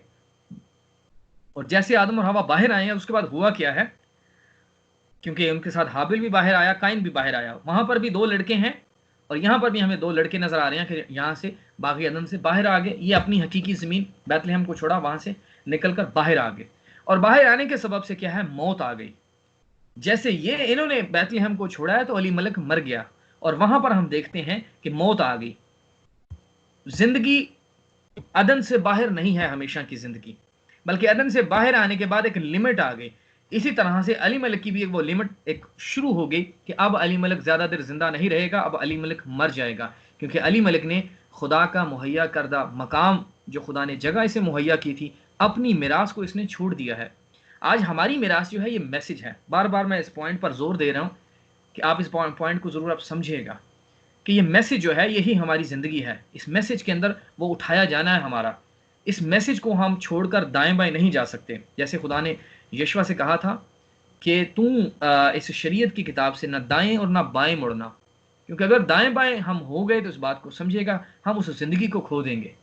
इसलिए हम ज़रूर है कि अपनी उस ज़िंदगी जो खुदा ने हमारे लिए रखी है उसके लिए कोशिश में रहें, उसके लिए ज़ोर मारते रहें कि हम उस हमेशा की ज़िंदगी में दाखिल हो सकें जो खुदा ने मिरास अपने बेटे और बेटियों के लिए बनाई है। तो यहाँ पर मैं साथ साथ आपको दिखाता जा रहा हूँ तस्वीर कि आप जो ज़माने में चला है, जो ये तस्वीरें हैं उसको भी समझते जाएं और इस कहानी को भी समझते जाएं। पहली जंग अजीम हुई, बहुत सारे यहूदी मर गए। उसके बाद हम आगे चलते हैं तीसरी आयत में। बस वो और उसके दोनों बेटे बाकी रह गए। अब नौमी है और उसके 2 बेटे हैं, वो बाकी रह गए। आगे जाके क्या हुआ, और उन दोनों ने एक एक मुआबी औरत ब्याह ली। यही काम कज़ाद की किताब में हो रहा है। इसी काम से अहबार के अंदर जब खुदा शरीयत दे रहा है, खुदा रोक रहा है कि ब्लड लाइन से बाहर जो है वो शादी ना की जाए, लेकिन यहाँ से ब्लड लाइन से ये बाहर निकले हैं। जब आप अपनी ब्लड लाइन से बाहर आते हैं तो वहां पर होता क्या, वहां पर मौत आ जाती है। इसलिए भाई बहन कहते हैं कि ज़रूर है कि आज जो मैसेज के लोग हैं वो ईमानदारों के अंदर शादी करें, ईमानदारों से बाहर शादी ना करें। क्योंकि जब ईमानदारों से आप बाहर शादी करते हैं तो यहाँ आप देख रहे हैं कि मौत आ जाती है। अब जबकि इन्होंने शादियां की हैं, तो लिखा है उन दोनों ने एक एक मुआबी औरत ब्याह ली। उनमें से एक का नाम उर्फा और दूसरी का नाम रूत था। उर्फा के नाम का मतलब हिरन है, और रूत जो है वो खूबसूरत औरत की तस्वीर है, और खूबसूरत औरत इसके नाम का मतलब है। और वो 10 बरस के करीब वहाँ रहे, और महलून और कैलून दोनों मर गए। सो वो औरत अपने दोनों बेटों और खावन से छूट गई। अब ये दोनों बेटों का मरना जो है, महलून और कैलून दोनों एक बार ही मरे हैं। अब ये दोनों बेटों का छूटना क्या है, और महलून जो है इसके नाम का मतलब जो है वो बीमारी है। असल में बीमारी से इनका छूटना जो है वो ज़रूरी था इस रूत का, क्योंकि आगे जाके हम इस तस्वीर को समझेंगे कि रूत का इस बीमारी से आज़ाद होना पहले ज़रूरी था। तो यहाँ पर ये 2 लड़कों का जो मरना है, अब हिस्ट्री को भी आप हम साथ लेकर चलेंगे। ये 2 लड़कों का मरना जो है ये दूसरी जंग अजीम है, सेकेंड वर्ल्ड वॉर। ये दूसरा अफसोस है जो मुकाशफा की किताब में लिखा है। तो यहाँ पर हमें ये दूसरा अफसोस नजर आ रहा है। पहला अफसोस हो गया, फिर उसके बाद ये दूसरा अफसोस आ गया जो कि सेकेंड वर्ल्ड वॉर, दूसरी जंग अजीम है। और दूसरी जंग अजीम जो है 1939 से 1943-44 के दरमियान चली है। डेटों में मैं थोड़ा कंफ्यूज हूँ, मैंने लिखा नहीं है, कोई नोट्स नहीं मैंने अपने पास बनाए हुए, लेकिन डेट्स जो हैं आप देख सकते हैं, मैं भी आपको सेंड कर दूंगा। तो ये तकरीबन जो है 1939 से 1943-44 के दरमियान का दौरानिया है जब ये दूसरी जंग अजीम हुई है, सेकंड वर्ल्ड वार हुई है। दूसरा अफसोस मुकाशफा की किताब में जो लिखा है, तो ये 2 लड़कों का मरना, यहाँ पर भी यहूदियों का कत्ल हुआ है दूसरी जंग अजीम के अंदर। अब इस तरतीब को समझिएगा, बड़ी खूबसूरत तरतीब है और खुदा ने बड़ी खूबसूरती से इस कलाम को लिखवाया आयत ब आयत के, कैसे ये खूबसूरती से आगे ये कलाम चल रहा है और इस ज़माने की तस्वीर को पेश कर रहा है। अब दूसरी जंग अजीम हुई 1939 से तकरीबन 1943-44 के दरमियान, और वहाँ पर भी यहूदी मारे गए हैं, जो कि ये तस्वीर है महलून और किलोन की। हम आगे चलते हैं जी, थैंक यू ब्रदर। अब ये औरत जो है आज़ाद हो गई है, और औरत ये नौमी जो है बनी इसराइल की तस्वीर है। लिख लीजिएगा जो आप पॉइंट लिखना चाहते हैं। नौमी अब बनी इसराइल की तस्वीर है, रूथ जो है वो दुल्हन की तस्वीर है, और उर्फा वो डिनोमिनेशन की तस्वीर है, तंजीमी कलीसियाओं की तस्वीर है। ये तंजीमी कलीसियाएं हैं जो उर्फा है, और महलून और केलोन और अली मलिका, आपने इस बात को समझ लिया है कि वो उस यहूदियों को पेश कर रहे हैं जो पहली और दूसरी जंग अजीम के दरमियान मारे गए हैं। अब पहली, दूसरी और तीसरी जंग अजीम जो है उसके दरमियान का जो अरसा है, वहां पर दुल्हन का एक ज़माना है, दुल्हन की किताब है, और दुल्हन का एक बहुत बड़ा खिदमत एक काम है। और मुकाशफा 10 बाब को आप देखें, मुकाशफा 10 बाब असल में सारा ये रूत की किताब को पेश कर रहे हैं। मुकाशफा 10 बाब का आना जो है वो ये दूसरी और तीसरी जंग अजीम के दरमियान का दौरानिया है, अरसा है, जो कि मुकाशफा 10 बाब, पूरा मुकाशफा 10 बाब है। क्योंकि 10 बाब के अंदर आपको 3 बड़े कैरेक्टर नजर आएंगे। वो 3 बड़े कैरेक्टर कौन है? वो है जोरावर फरिश्ता उतर कर आ रहा है मुकाशफा 10 बाब के अंदर, और जो कि खुद यीशु मसीह है। उसके बाद आपको नजर आएगा 7वें कलीसिया का फरिश्ता जो कि भाई ब्रैनम है, और वहां पर आपको नजर आएगा यूहन्ना जो कि दुल्हन है। 3 बड़े कैरेक्टर जो हैं आपको मुकाशफा 10 बाब में नजर आएंगे, और यहां पर भी आप देखेंगे कि इन 3 कैरेक्टर का जो है वो मिलना जरूरी है। यहाँ पर आगे जाकर हम देखेंगे हमें भाई ब्रैनम भी इसी रूत की किताब में नजर आएंगे, भाई ब्रैनम की खिदमत यहाँ पर नजर आएगी।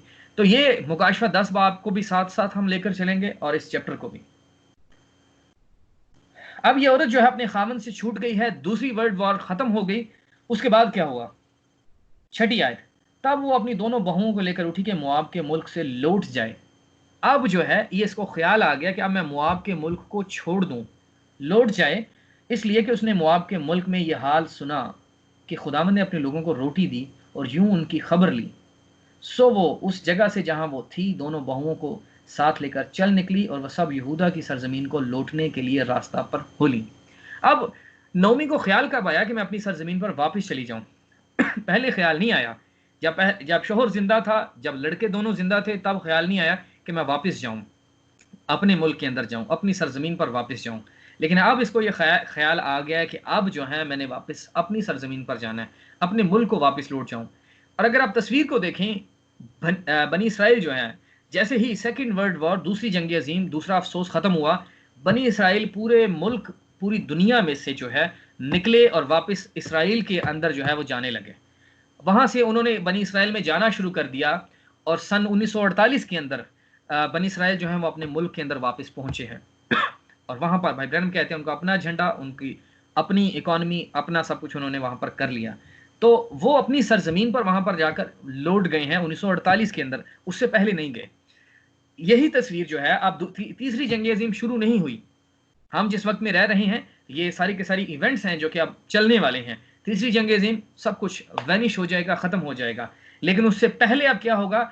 नौमी का अपनी सरजमीन पर वापस जाना जरूरी है। तो 1948 के अंदर नौमी जो है वापस चलेगी है। भाई ब्रैनम 1933 के अंदर आसमान से आवाज आ रही है जब बपतिस्मे दे रहे हैं ओहायो रिवर के ऊपर, और 1933 के अंदर उन्होंने उन प्रोफेसीज को, उन रोया को भी बयान किया। फिर 1944 के अंदर एक खास ब्रदर ब्रैनम की खिदमत में एक टर्न आपको नजर आएगा, क्योंकि भाई ब्रैनम की खिदमत भी उसी दौरान चल रही है जब बनी इसराइल वापस लौट रहा है। तो भाई ब्रैनम कहाँ पर हैं? भाई ब्रैनम यहाँ पर आगे एक खेत के अंदर नजर आएंगे। खेत के मालिक ने पूरे खेत की ड्यूटी जो है वो लगाई हुई है एक शख्स के ऊपर। तो यहाँ पर आगे जाकर हमें भाई ब्रैनम नजर आएंगे कि नोमी वापस जा रही है, और भाई ब्रैनम भी इसी चैप्टर के अंदर हमें आगे जाकर नजर आएंगे कि भाई ब्रैनम क्या कर रहे हैं। तो भाई ब्रैनम की खिदमत भी कैंपेन्स जो है भाई ब्रैनम की जोर पर थी। जैसे ही क्योंकि जो हमारे पास मैसेज हैं भाई ब्रैनम के, वो हैं 1949 से शुरू होते हैं। 1949 49 से लेकर 1965 तक हैं।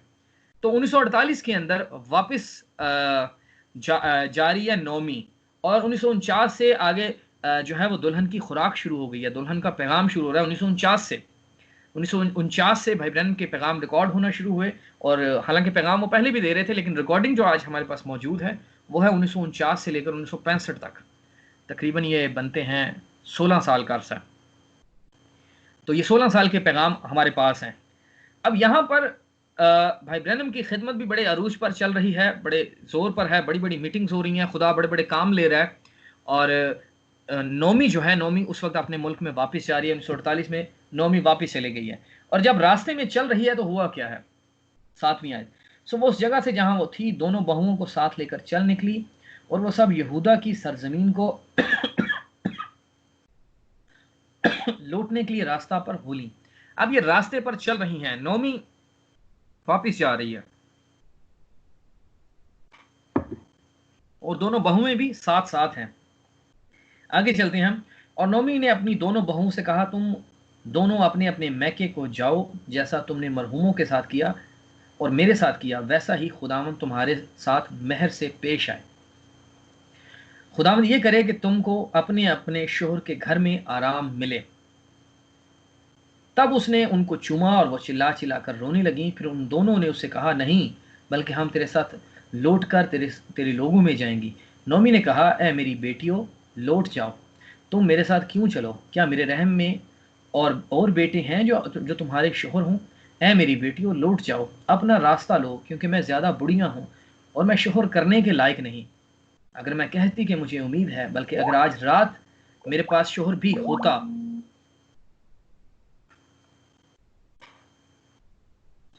अगर आज रात मेरे पास शोहर होता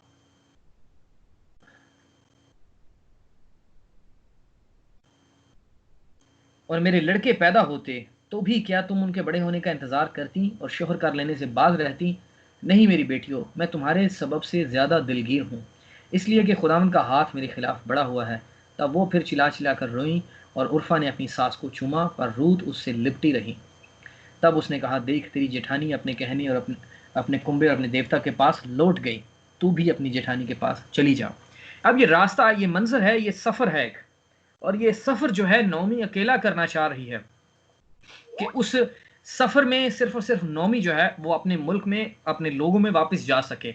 और बनी इसराइल ने जब 1943 के बाद वापस जाना शुरू कर दिया, सफ़र पर चल रही है, लेकिन एक औरत है जो साथ नहीं छोड़ रही है इसका, और दोनों हालांकि इसके साथ साथ हैं, वो जाना चाह रही है दूसरी भी। अब ये जैसे मैंने आपको बताया कि दोनों तस्वीरें जो है, उर्फा और रूत दोनों बहनें हैं, और दोनों बहनें, एक बहन तंजीमों को पेश कर रही है, जो कि उर्फा है। जो आज आप कलीसियाओं को देखते हैं, तंजीमों को देखते हैं, ये उनकी तस्वीर है, लेकिन उर्फा दुल्हन की तस्वीर है, हकीकी दुल्हन है ये। और नौमी जो कि बुजुर्ग कलीसिया है, भाई बहन कहते हैं ये बुजुर्ग चर्च है, और वो पुराना यहूदी कलीसिया है। तो यहाँ पर जो है एक जुदाई होना चाह रही है, लेकिन जुदाई होने के साथ साथ वो छोड़ नहीं रही दोनों इसकी जान। जैसे कि आज जो है आप तंजीमों को देखें, वो भी बनी इसराइल के लिए दुआ करते हैं, बनी इसराइल के लिए बरकत चाहते हैं। जो तंजीमों के लोग हैं, अपनी दुआओं के अंदर वो भी बनी इसराइल को दुआ देते हैं, वो पेंटिकॉस्टल चर्च हो, प्रेस्बिटेरियन हो, वटएवर। तो वहाँ पर उनके लिए बरकत तो चाहते हैं वो, लेकिन बरकत चाहने के साथ ही क्या होता है कि वो इसके साथ पूरे सफ़र में चल नहीं सकते, वो इस नौमी के साथ आगे चलना नहीं चाहते। लेकिन वहाँ पर होता क्या है, वहाँ पर ये चिल्ला चिल्ला कर रोने लगती हैं दोनों, और रोने के बाद होता क्या है कि वो उन्हें फोर्स कर रही है कि तुम जो है मुझे छोड़ो और अपने अपने मुल्क में वापस जाओ, तुम अपनी डिनोमिनेशन में वापस चली जाओ, जहाँ से जिन तंजीमों से तुम निकली हो, तुम वापस अपनी तंजीमों के अंदर चले जाओ, क्योंकि मुझे भी अभी तक कोई उम्मीद नहीं है कि मेरे से आगे कुछ पैदा हो सके और तुम उस बीज को ले सको। इसलिए वो उन्हें कह रही है कि मेरे से आप जुदा हो जाओ, मेरे तुम्हारे रास्ते फ़र्क हैं। हम एक रास्ता पर नहीं चल सकती, क्योंकि मुझे अब कोई उम्मीद नहीं है जो तुम्हारे लिए जो है आगे एक शोहर आ सके। शोहर उसके पास नहीं है, उसके रहम के अंदर जो है अब शोहर नहीं रहा। और अब ये शोहर ने आना कहां से है, इस बात को हम आगे जाकर सीखते हैं कि यहां पर वो इसको छोड़ नहीं रही, लेकिन यहां पर जब छोड़ा जा रहा है तो एक ने छोड़ा है, और छोड़ रही है उर्फा। इस तस्वीर को समझिएगा, उर्फा छोड़ती कैसे है इस नोमी को। और नोमी क्या है, पुराना अहदनामा है। इस पुराने अहदनामे को अब वो छोड़ना चाह रही है, इस कलाम को, उसके अंदर कलाम है, इस कलाम को अब वो छोड़ना चाह रही है। और जब छोड़ती है तो क्या है, रोती है, चिल्लाती है, उसके बाद वो चूमती है। ये लिखा हुआ है, इन अल्फाज को समझिएगा, वो चूमती है और चूम कर वहां से निकलती है। तो ये चूमने का काम जो है हमें नए अहदनामा के अंदर भी नजर आता है कि एक शख्स है जिसने यीशु को चूमा था, उस कलाम को चूमा है और चूम कर जो है उसको छोड़कर चला गया है। लेकिन बाकी जो शागिर्द हैं वो उसको छोड़ नहीं रहे, वो उसको छोड़ना नहीं चाहते। लेकिन ये एक शख्स जो यहूदा अस्कर यूती है, ये मिलता है, ये भी गले मिलता है यीशु के साथ। और जब गले मिलता है तो उसके बाद क्या है, चूमना चाह रहा है, यीशु को चूमता है और चूम कर निशान देना चाह रहा है, और अपने ऊपर एक निशान लेकर चला गया कि अब और ज्यादा देर यहूदा अस्कर यूती जो है यीशु के साथ नहीं रहेगा। यहां पर अब एक जुदाई पड़ने वाली है, यहां पर एक जुदाई पड़ जाएगी कि यहूदा अस्कर यूती अपने रास्ता पर चले जाएगा और यीशु जिस खिदमत के लिए आया उसने वो काम करना है। तो ये चूमना जो उस तस्वीर को हम समझ सकते हैं कि ये वही सारी तस्वीर को पेश कर रहा है कि हर चूमने वाला जो शख्स है, आप देखें कि वो पोप जो है, वो पोप के साथ लोग करते क्या हैं, उसके हाथ को चूमते हैं। आज बड़े बड़े पीर मुर्शद, आप मुरीद देखें, उनके मरीद जो होते हैं उनके हाथों को आकर चूमते हैं। तो ये सारा ये है क्या, ये सारा उसी वापिस उन खुदाओं में वापस चले जाते हैं। क्योंकि ये कर क्या रही है असल में, उर्फा वापस अपने खुदाओं में जाने वाली है, उस बुत प्रस्ती में जाने वाली है, उस बुत प्रस्ती के अंदर ये चली जाएगी जहां से ये निकली है। इसलिए ये चूमती है, उसी निशान को लेकर वापस चली जाती है। तो आज आप देखें बड़े बड़े पीरों को देख लें, मुर्शद, ये पोप को देखें, क्योंकि भाई ब्रैनम ने जब जाना चाहा वेटिकन में तो वहां पर भी कहा गया कि तूने पोप के हाथ को जो है वो चूमना भी है, घुटने टेकने और हाथ को चूमना है। तो भाई ब्रैनम ने कहा नहीं, यह काम नहीं मैं कर सकता। तो भाई ब्रैनम जो है वेटिकन में गए, लेकिन वहां पर जो है अंदर जाकर वो सारा विजिट ना कर सके, क्योंकि उन्होंने शर्त रखी कि तूने जरूर है कि अपने वहां पर तूने घुटनों के बल होना है और उसके हाथ को जाकर दाहिने हाथ को तूने चूमना है। तो भाई ब्रैनम ने कहा नहीं, ये नहीं, ऐसा नहीं हो सकता। जो है हर घुटना खुदा के आगे ही झुकता है, मैं किसी के आगे नहीं झुकूंगा, ना मैं किसी को हाथ चूमूंगा। तो ये चूमना वहां से चूम कर वहां से निकल गई। लेकिन यहां पर दूसरी औरत को आप देखें, रूथ, जो कि दुल्हन है। दुल्हन क्या करती है, इस आयत को दोबारा पढ़िएगा, बड़ी खूबसूरत बातें इसके अंदर है। लिखा है कि 14वीं आयत, तब वो फिर चिल्ला चिल्ला कर रोई और उर्फा ने अपनी सास को चूमा, पर रूथ उससे लिपटी रही। एक ने चूमा है और दूसरी क्या कर रही है, वो लिपट गई है, वो छोड़ नहीं रही। पैदाइश की किताब में आप वापिस जाएं तो वहां पर हमें एक शख्स है याकूब नजर आ रहा है। याकूब ने जब अपना सब कुछ छोड़ा, अपना खानदान, अपना घर बार सब कुछ छोड़ा है, तब जाकर बैतेल के मकाम के ऊपर जो है फरिश्ता उतर कर आ गया और उसके साथ उसकी मुलाकात हो गई, और उस मिकाइल के साथ जो है वो लिपट गया है, उसको छोड़ नहीं रहा। यहां पर उर्फा जो है ये भी लिपट गई है अपनी सास नोमी के साथ, उस कलाम के साथ, क्योंकि वक्त का पैगाम कलाम वो नोमी है, उसके पास है पैगाम, वो कलाम से भरी हुई है, क्योंकि पुराने अहदनामा को वो पेश कर रही है। वो जिंदा खुदा, एक ही यहोवा खुदा की इबादत करती है और उसको वो छोड़ना नहीं चाह रही। और इसी तरह पैदाइश की किताब में आप देखें तो याकूब क्या करता है, याकूब को पहले छोड़ना पड़ा है, अपने सब लोगों से वो अलग होकर निकल गया है, अपने भाई ईसाऊ को उसने छोड़ा है। ईसाऊ के साथ जब तक है खुदा बात नहीं कर रहा याकूब के साथ, और याकूब को तब तक नया नाम नहीं मिलने वाला जब तक ईसाऊ उससे जुदा नहीं होगा। हवाले आप अपने वक्त में पढ़िएगा। ये सारी कहानियां, बाइबल की सारी आयतें असल में बड़ी खूबसूरत एक दूसरे के साथ टाइप हैं, मिलती हैं।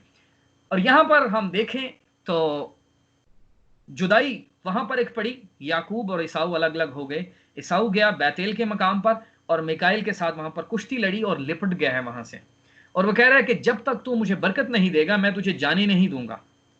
यहां पर यही भेद आगे कंटिन्यू चल रहा है, क्योंकि ये रूथ जो है उसी यीशु के ब्लड लाइन के अंदर है, उसी नसब नामे के अंदर है, याकूब भी वहां पर ही है, तो ये एक ही ब्लड चल रहा है, और खून जो है वो उनको एक दुरुस्त सिमत के अंदर लेकर जा रहा है, और ये उसको उससे लिपट गई है, उसको छोड़ना नहीं चाह रही। और याकूब कह रहा है कि जब तक तू मुझे बरकत नहीं देगा मैं तुझे जाने नहीं दूंगा। और याकूब के लिपटने से हुआ क्या, याकूब को नया नाम मिल गया, याकूब का नाम इसराइल हो गया। याकूब जो है वो गालिब आ गया, और वहां पर याकूब से आगे 12 कबीले निकलने वाले हैं। याकूब आगे बढ़ने वाला है और याकूब इसराइल बन गया है, और इसराइल को वो जो इसराइल का खुदा है वो उसे छोड़ नहीं रहा, और इसराइल के खुदा ने इसराइल ही उसका नाम रख दिया। अब रूत क्या कर रही है? रूत भी उस इसराइल को छोड़ नहीं रही। रूत कहती है नहीं, मैंने तेरे साथ रहना है, मैंने तेरे साथ ही जाना है। आगे जाकर इसको समझते हैं कि बरकत क्या है, उस लिपटने के अंदर है। वो छोड़ना नहीं चाह रहा उस बरकत को, उस बरकत को जाने नहीं देना चाह रहा। भाई ब्रैनम जब पर्दा वक्त के पार गए, तो उस पर्दा वक्त के पार भाई ब्रैनम जो है जब चले गए, जाकर अपने लोगों से मुलाकात की, ईमानदारों से मुलाकात की उस छठी डायमेंशन के ऊपर, तो भाई ब्रैनम जो है वापस नहीं आना चाह रहे। वो आवाज़ कहती है कि नहीं, अभी तेरी खिदमत जो है ज़मीन के ऊपर बाकी है, तो अब वक्त है तेरे लिए कि तू ज़रूर नीचे जाए। भाई ब्रैनम कहते हैं नहीं नहीं, मैं जाना नहीं चाह रहा। कि वहाँ पर भाई ब्रैनम बयान करते हैं इतने खूबसूरत लोग, इतने नौजवान, और इतनी खुशी, इत्मीनान और तसल्ली उस जगह के ऊपर है कि वहाँ उस जगह को वो छोड़ना नहीं चाह रहे। कोई भी खुदा अगर हमारी ज़िंदगी में मुमकिन करे, हमें पौलुस का नज़र आता है, अगर हमें खुदा वहाँ पर उस मकाम का रोया के अंदर दिखाए, तो बेशक ऐसी ही फीलिंग्स हमारी भी होगी कि हम उस जगह को छोड़ना नहीं चाहेंगे, क्योंकि इस जिस्म के अंदर रहते हम कई मुश्किलों तकलीफ़ों में से हर रोज़ गुजर रही हैं, लेकिन जल्द है खुदा हमें उस डायमेंशन में वापस लेकर जाने वाला है। तो भाई ब्रैनम भी जो है उस जगह को छोड़ना नहीं चाह रहे। भाई ब्रैनम कहते हैं नहीं नहीं, मैं नहीं वापस जाना चाहता, लेकिन वो आवाज़ कह रही है कि नहीं, अभी ज़मीन के ऊपर तेरा काम पीछे बाकी है, ज़रूर है कि तू जाए और उस खिदमत को जो तुझे सौंपी गई है उसको पूरा करे।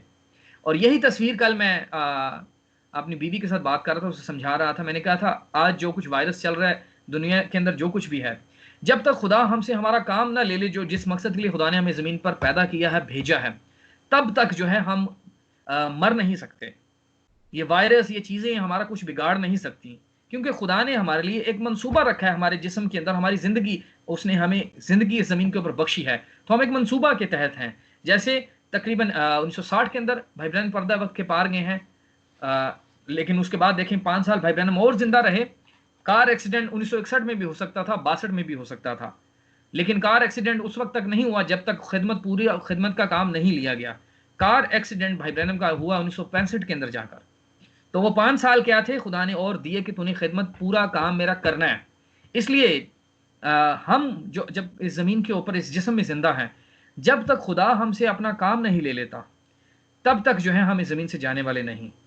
और जिस टाइम स्पैन के अंदर हम चल रहे हैं, हमें खुदा उनका शुक्र अदा करना चाहिए कि इस वक्त के अंदर तो ज़मीन के ऊपर दुल्हन के ऐसे लोग भी होंगे जो मौत को नहीं देखेंगे, बल्कि लिखा है कि हम जो जिंदा बाकी होंगे वो बदल जाएंगे। तो ये बड़ी खूबसूरत एक तरतीब चल रही है कि अगर नबी को नहीं जो है खुदा ने मरने दिया, तो आज हमें भी वो मरने नहीं देगा। तो हम ज़रूर इन बातों को समझें कि यहाँ पर जो है वो लिपट गई है और वो छोड़ नहीं रही।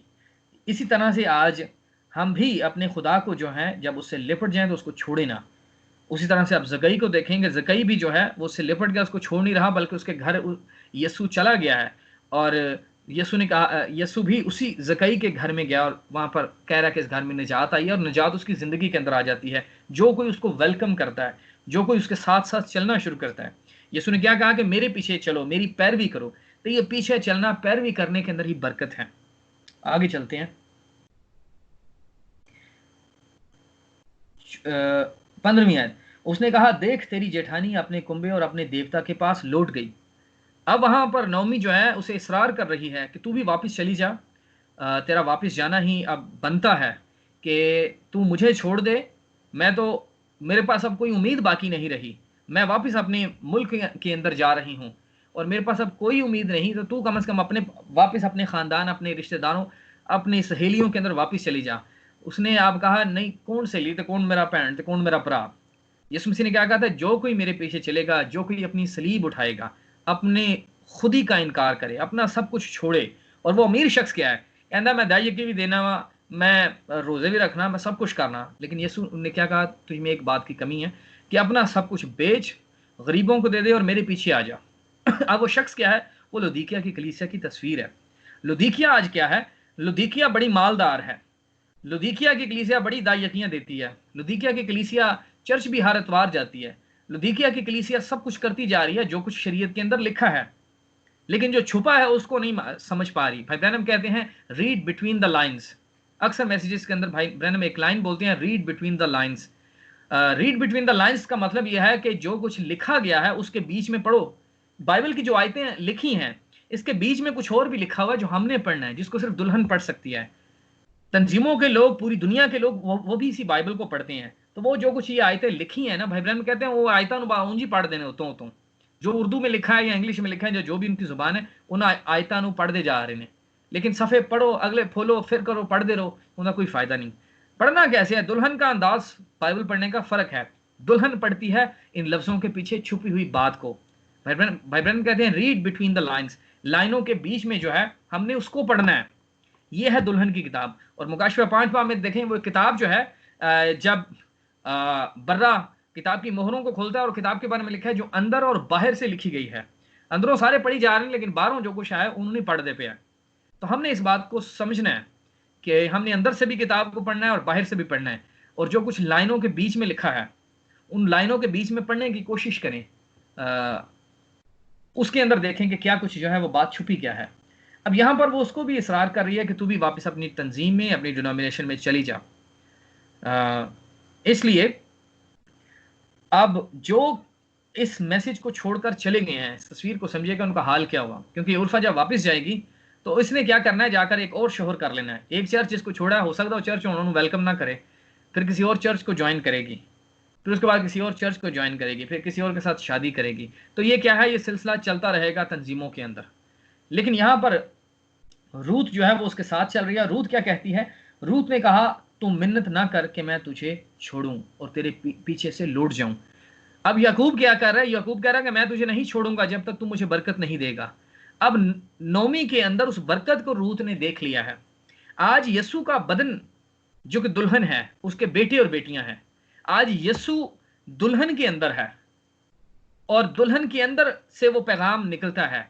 आज मैसेज का भाई बहन आप जो है, आप दूसरे लोगों के लिए बरकत का बायस हैं।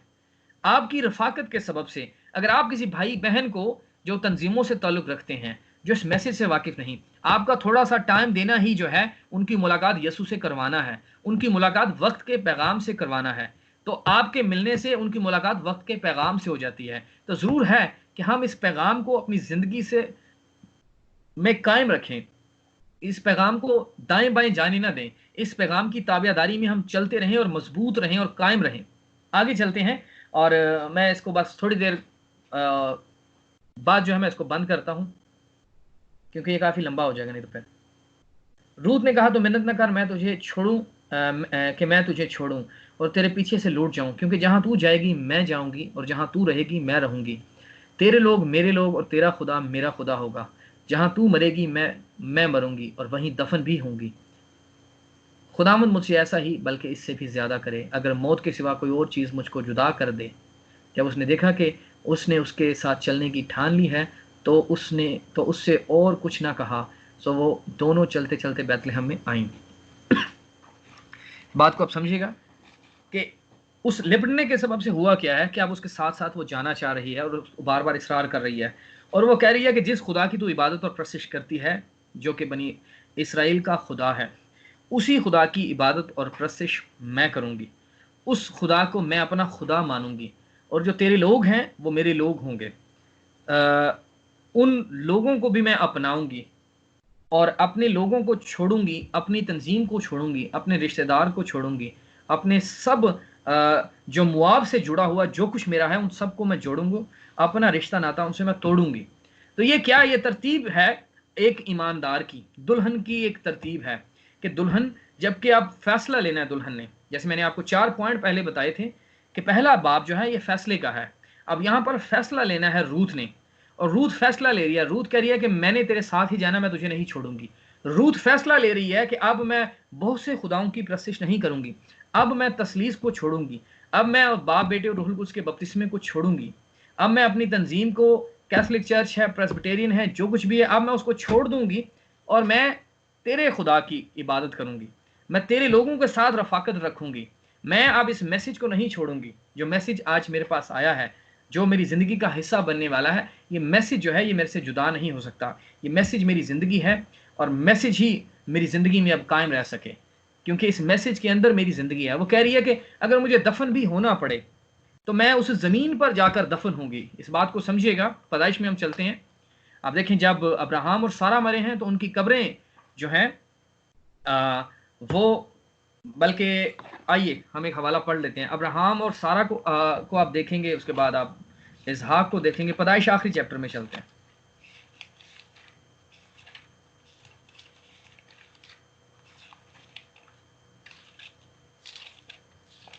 पचास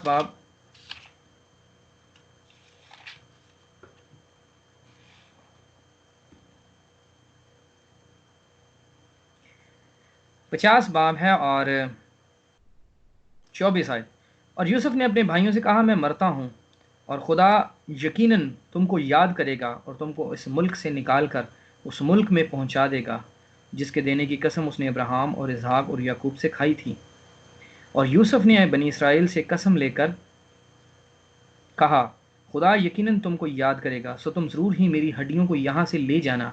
और यूसुफ ने 110 बरस का होकर वफ़ात पाई और उन्होंने उसकी लाश में खुशबू भरी और उसे मिस्र ही में ताबूत में रखा। अब इसको मिस्र में ताबूत में रखा है, लेकिन अब यूसुफ की हड्डियाँ जो हैं वो जाने वाली हैं बनी इसराइल के अंदर, उस वादा की सरजमीन में, उस वादा के मुल्क में।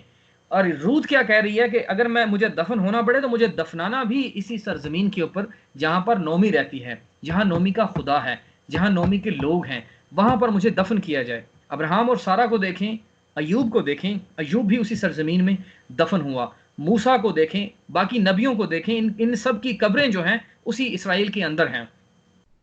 और जब यीशु मसीह ने जान दी तो वहाँ पर लिखा है बहुत से मुर्दे जो हैं वो जी उठे। वो जी उठने में कौन थे? ये रूथ भी वहाँ पर ही थी। रूथ की भी कब्र खुल गई, क्योंकि रूथ ने क्या कहा था कि मुझे वहाँ पर दफन करना। यूसुफ क्या कह रहा है कि मेरी हड्डियों को वहाँ ले जाना, इस मिस्र में मुझे दफन ना करना। याकूब मरा है, याकूब कह रहा है मुझे भी इसराइल के अंदर ले जाना, मुझे इस मिस्र के अंदर दफन ना करना। इसके बाद आप बाकी लोगों को देखें, बाकी मुकद्दसीन को, तो उन सब की कब्रें सारी की सारी इस वादा शुदा मुल्क के अंदर हैं, इससे बाहर नहीं। क्योंकि जब उनके मसीहा ने आना था तो उनकी कब्रें खुलनी थी, तो उनकी कब्रें खुली और वो जी उठे हैं। तो यहाँ पर भी अब वो इस भेद को समझ गई है कि अगर मेरा जी उठना है, अगर मैं मर भी जाऊं इस जिस्म के अंदर, तो मेरा जी उठना भी इसी ज़मीन से होगा। तो हमारा जी उठना आज कहाँ पर है? वो इस मैसेज के अंदर है। हमारा बैतलहम ये मैसेज है। आज हमारा जी उठना भी यहाँ पर ही है। अगर हम मर जाते हैं तो हम भी रूत की तरह कहें कि अगर मैं मरूं तो इस मैसेज के अंदर ही मरूं। अगर मेरे ऊपर कल मौत आ जाती है, परसों अगले साल मौत आ जाती है, तो ज़रूर है कि मैसेज बिलीवर होते ही हम मरें, इस ज़मीन के ऊपर ही मरें जो कि हमारा बैतलहम है। आज इस बैतलहम से बाहर होकर ना मरें। दुल्हन का ये बैतलहम है, क्योंकि अगर वहां पर उनके पास ये भेद है, अब्राहम के पास, सारा के पास, याकूब के पास, यूसुफ के पास ये भेद आ गया कि मेरी हड्डियां उस वादाशुदा मुल्क में लेकर जाना, क्योंकि उसको पता है कि मैं जी उठूंगा, मेरी हड्डियों में वो जान आ जाएगी और मैं जिंदा हो जाऊंगा। तो आज हमारे पास भी ये ईमान, ये एतकाद, ये भरोसा हमारी जिंदगी में होना चाहिए कि हम जी उठेंगे। इसी मैसेज के अंदर वो उठाए जाने का ईमान है। इस मैसेज के अंदर जितने लोग आए मर गए, हमारे अजीज, हमारे रिश्तेदार, तो उनका क्या है, वो आज हमारे खुदावंद में सो गए हैं, क्योंकि वो दुरुस्त जगह पर थे, वो बैतलहम के अंदर रहते थे, उनका खाना पीना ही बैतलहम से था, उनकी खुराक इस बैतलहम से, इन मैसेज की किताबों से आती थी, इस मैसेज के पैगाम से आती थी। तो वो इसी पैगाम को ले रहे थे, इसी पैगाम को वो सुनते थे अपनी ज़िंदगियों के अंदर। तो आज हमारा बैतलहम ये मैसेज ही है। इस मैसेज को ही हमने अपनी ज़िंदगी के अंदर लेना है। ये मैसेज हमारी ज़िंदगी का वो हिस्सा बन जाए, क्योंकि इस मैसेज के अंदर हमारी मिरास है। हमारा जो मिरास छुड़ाई जानी है वो इसी के अंदर है, इससे बाहर नहीं है, इससे दाएं बाएं नहीं है। और यहाँ पर वो कह रही है कि मैं उसी खुदा को, उसी यहोवा खुदा को मानूंगी। मैं बहुत से खुदाओं की इबादत परस्तिश छोड़ दूंगी और अब सिर्फ यहोवा खुदा की, जो एक ही खुदा है, उसी खुदा को मैं मानूंगी। अब मैं किसी और खुदा की इबादत परस्तिश करने वाली नहीं हूँ। अब जबकि वो बैतलहम में पहुंची हैं तो हुआ क्या है, जब वो बैतलहम में दाखिल हुई तो सारे शहर में धूम मची और औरतें कहने लगी कि क्या ये नौमी है? उसने उनसे कहा, मुझको नौमी नहीं बल्कि मारा कहो, इसलिए कि कादर मुतलिक खुदा नहायत मेरे साथ नहायत तलखी से पेश आया। मैं भरी पूरी गई और खुदावंद मुझको खाली फिर लाया। अब इन अल्फाज को समझिएगा कि मारा क्या है कि अब उसके पास कुछ भी नहीं रहा, वो बिल्कुल खाली हो गई है। कहती मैं जब यहाँ से गई थी तो मेरा ख़ानदान था एक। जब बनी इसराइल 1948 में वापस अपने मुल्क के अंदर चले गए हैं, बैतलहम के अंदर, इसराइल के अंदर, तो बहुत सारे यहूदी, उनको अपने ख़ानदानों को, अपने बहनों को, अपने भाइयों को खोना पड़ा।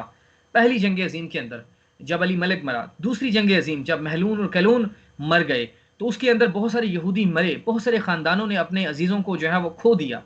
और अब क्या है, जब वो वापस गए हैं और जब वो वापस अपनी सरजमीन पर पहुंचे, तो वहां पर पहुंचने में यही उनकी हालत थी कि उस दुख, तकलीफ और परेशानी की हालत के अंदर पहुंचे हैं। और उस ज़मीन पर जब बनी इसराइल 1948 में पहुंचा, हिस्ट्री के अंदर यह सब कुछ, और ये हकीकत भी है कि वो सरजमीन बंजर थी। उस वक्त बनी इसराइल की ज़मीन बंजर थी, वहां पर कोई खुराक नहीं थी, कुछ भी नहीं था, हालत ज़मीन की बहुत ही ज़्यादा बुरी थी क्योंकि काल पड़ा हुआ था। बाइबल हमें बताती है, जैसे हमने रूथ की किताब पहला चैप्टर शुरू किया तो लिखा है कि काल पड़ा था बनी इसराइल के अंदर।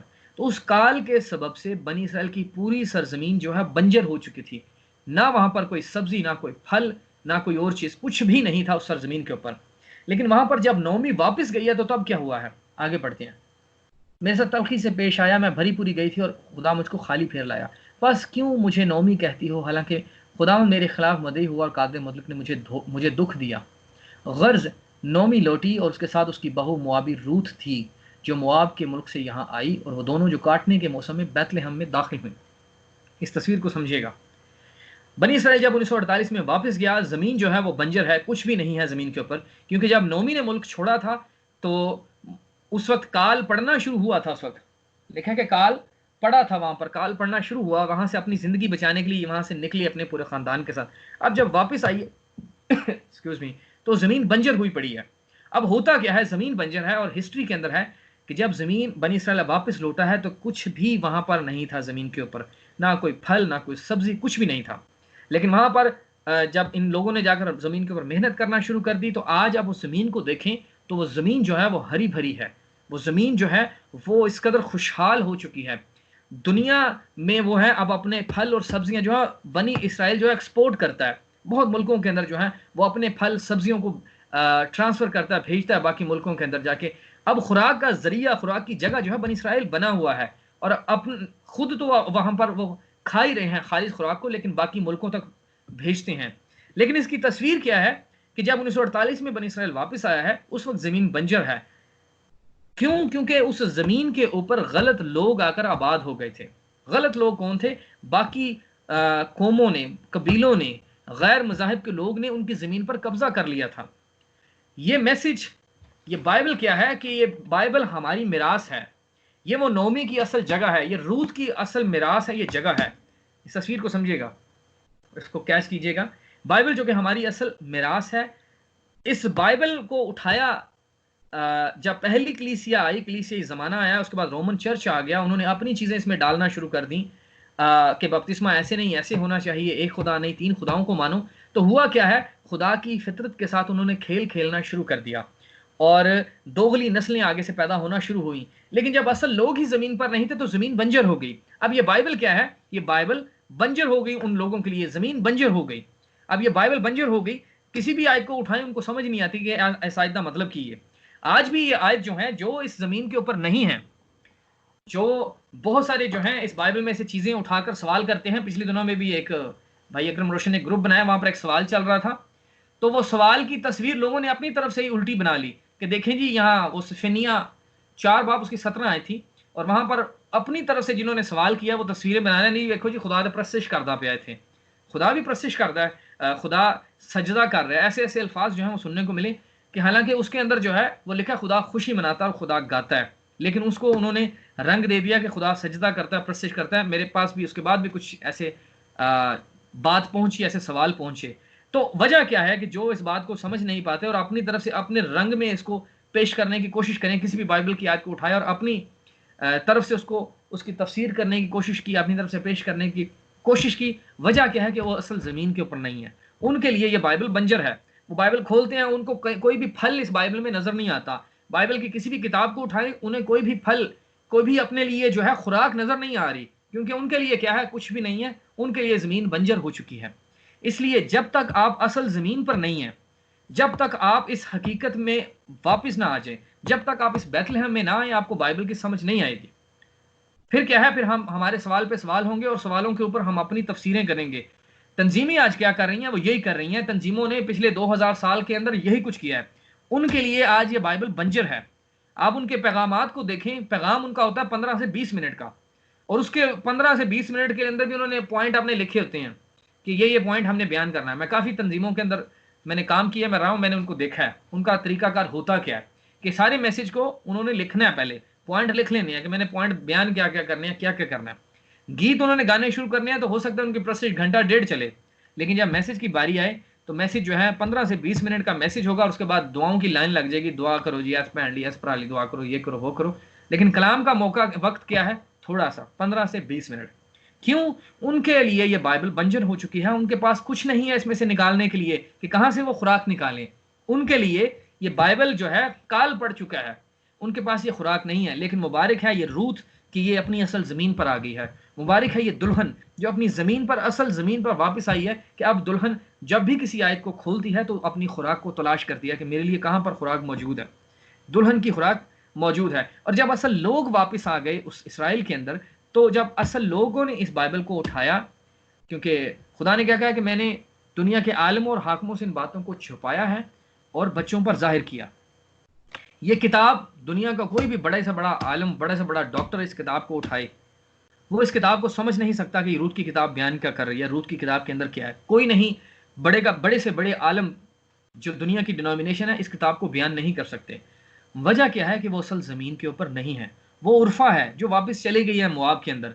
लेकिन ये दुल्हन है, ये मैसेज के लोग हैं जो वापस अपनी असल सरजमीन पर आ चुके हैं। और इस जमीन पर आने के सबब से आज जो है वो ये जमीन जो है वो खिल उठी है। ये जमीन खिल उठी है कि आज हम कोई भी आयत उठाएं तो हमें उसमें से पता नहीं कितना कुछ मिल जाता है, कितना कुछ खुदा हमें दिखा देता है कि एक आयत के अंदर इतने बड़े बड़े मैसेज पड़े होते हैं। तो ये क्या है? जब असल लोग असल जमीन पर वापस आए तो जमीन खिल उठी। अगर गलत लोग इस मैसेज को उठाएंगे तो इस मैसेज को भी नहीं समझ पाएंगे। गलत लोग उठाएं मैसेज की किताब को जो कि असल जमीन पर ही नहीं है, इस मैसेज को नहीं समझ पाएंगे। इस मैसेज को समझने के लिए हमें असल सरजमीन पर वापस आना होगा। हमें जरूर है कि हमारी वाकफियत जो है नौमी से हो सके। और नौमी क्या है? पुराना अहदनामा, जो कि एक अक्स है। जब तक हमें पुराने अहदनामा की अक्स की समझ नहीं आएगी, हम नया अहदनामा समझ नहीं पाएंगे। क्योंकि ये रूथ की किताब, ये सारी की सारी ये तरतीब है, ये सारी इसी तस्वीर को जो है वो पेश कर रही है कि यहाँ से हम चलें तो पैदाइश की किताब शुरू होती है, मुकाशमे की किताब में जाएं तो वहां पर बॉयज और रूथ इकट्ठे हो रहे हैं, शादी के बंधन में बंध रहे हैं। आगे जाके हम इन बातों को समझेंगे। तो ये तस्वीर है इस बात की कि जब नौमी वापस गई है, रूथ भी वापस है, आज असल लोग असल जगह पर, असल मकाम पर वापस आ गए, तो आज ये बाइबल खिल उठी है। इसके अंदर से कोई भी बाइबल का सफ़ा निकालें तो बाइबल के अंदर से हमारे लिए खुशबू निकलना शुरू हो जाती है कि एक एक आयत के अंदर खुदा ने इतने फल को, इतने जो है हमारे लिए सब्जियों को, खुराक को रखा हुआ है, वो जो रूहानी खुराक है हमारी। जैसे भाई ब्रैनम ने पैगाम दिया मुनासिब वक्त पर रूहानी खुराक, तो ये है वो रूहानी खुराक जो मुनासिब वक्त पर आनी थी। रूथ की किताब, बादल ना आता तो ये रूथ की किताब खुल नहीं सकती थी। बादल आया और रूथ की किताब जो है ये खुल गई। 1963 में मोहरें खुली और मोहरों के साथ क्या है, ये बाइबल खुल गई। आज भाई ब्रैनम क्या कहते हैं कि बाइबल हमारे लिए एक नई बाइबल बन चुकी है। तो ये मैसेज क्या है? मैसेज असल में एक वो चाबी है इस पूरी बाइबल को खोलने के लिए। अगर मैसेज हमें दुरुस्त समझ है इस मैसेज की, तो फिर क्या है, हम इस मैसेज की चाबी को लगाएं किसी भी आयत के ऊपर तो हमें समझ आ जाएगी। क्योंकि नबी ने जो है पूरी बाइबल को ज़रूर बहुत सारे पैगाम दिए हैं, लेकिन अक्सर सवाल भाइयों के जो होते रहते हैं, हमें कोई कोटेशन समझ ना आए कि कोई भी भाई ब्रैनम ने इस मुतालिक बात नहीं की, लेकिन अगर हमें मैसेज का पता है तो आपको उस आयत की भी समझ आ जाएगी। क्योंकि मैसेज जो है वो एक चाबी है, तो चाबी हम जब दुरुस्त जगह पर लगाएंगे तो वो सब दरवाजे जो हैं वो खुल जाएंगे, सब आयतें खुलना शुरू हो जाएंगी कि हाँ इस आयत का मतलब क्या है। तो ये जब ऐसे होगा जब आप दुरुस्त जगह पर, दुरुस्त मकाम पर वापस आएंगे। अगर हम दुरुस्त जगह, दुरुस्त मकाम पर नहीं हैं तो इस बात को समझिएगा कि हम जो हैं खुदा के इरादा में नहीं हैं, और हमारी मुलाकात उस बॉयस से नहीं हो सकती, और हमारी मुलाकात भाई ब्रैनम से नहीं हो सकती। तो ज़रूर है कि हमें बैतलहम में वापस आना होगा। भाई ब्रैनम कहाँ है? भाई ब्रैनम बैतलहम के अंदर हैं। भाई ब्रैनम कहते हैं कि जैसे बिली ग्राहम और ओरल रॉबर्ट्स की बातें होती हैं, भाई ब्रैनम कहते हैं मेरी इतनी बड़ी बड़ी बातें नहीं होती। वो रेडियो पर प्रीच करते हैं, उनकी एक इबादत में 50-50 हज़ार $1,000 लगते हैं, लेकिन मेरी बातें इतनी बड़ी नहीं होती, क्योंकि कहते हैं कि मुझे खुदा ने इस काम के लिए बुलाया ही नहीं है। लेकिन उनकी बातें बड़ी बड़ी होती हैं। भाई ब्रैनम कहते हैं मेरा चर्च जो है, मैं अपने चर्च से सिर्फ हर हफ्ते का जो है वो $100 लेता हूँ। मेरी तनख्वाह है मेरे चर्च की तरफ से, $100 मुझे हफ्ते का मिलता है, और ये मेरी तनख्वाह है। लेकिन भाई ब्रैनम कहते हैं ओरल रॉबर्ट्स और बिली ग्राहम को देखें, कहते हैं उनके बड़े बड़े मजमे होते हैं, उनका तो चंदा ही खाली $50,000 आ जाता है, और वो छोटी मोटी इबादत में नहीं जाते। उनके लिए बड़े बड़े इज्तिमा करें तो फिर जाएंगे उस इबादत के अंदर। लेकिन भाई ब्रैनम जो है कि ख़ानदान के अंदर भी जाकर कलाम सुनाते रहे, जो खुदा के इरादा में लोग थे, जो चुने हुए लोग थे, उनमें गए और एक एक फैमिली के अंदर भी जाकर नबी ने पैगाम सुनाया। और अपना जो उनका चर्च था, शायद तकरीबन 2 से 3 हज़ार लोग, ये शायद इससे भी कम जो है उनके चर्च में बैठ सकते थे, जो ब्रैनम टैबरनेकल है। तो भाई ब्रैनम जो है, अब क्या है, वो खुराक जब 7 मोहरें आई हैं, तो वो 7 मोहरें जब देनी हैं, जब माउंट सनसेट पहाड़ के ऊपर ये रोया मिली, वो तलवार मिल गई, वो बादशाह की तलवार, वहां से अब वो आवाज कर रही है कि वापस जो है तू जेफरसन वेल जा, तुझे वापस जो है जेफरसन वेल जाना है और वहां पर जाकर इन 7 मोहरों की मनादी करनी है। और ये एरिजोना है, एरिजोना से की स्टेट जो है जेफरसन वेल में काफी फर्क है, काफी घंटे का फर्क है, तकरीबन 10-12 घंटे या शायद इससे ज्यादा ड्राइव जो है भाई ब्रैनम गाड़ी चलाते और वो जाते ड्राइव करके। तो वहां से अब भाई ब्रैनम को भेजा जा रहा है, वो आवाज करे कि तूने वापस जाना है, 7 मोहरों की मनादी तू यहां पर नहीं कर सकता, तू किसी और चर्च में नहीं कर सकता, बल्कि 7 मोहरों की मनादी तूने वापस जाकर अपने आबाई चर्च के अंदर करनी है, अपनी जगह के ऊपर जाकर करनी है, जो कि जेफरसन वेल ब्रैनम टैबरनेकल है, तूने वापस जाना है।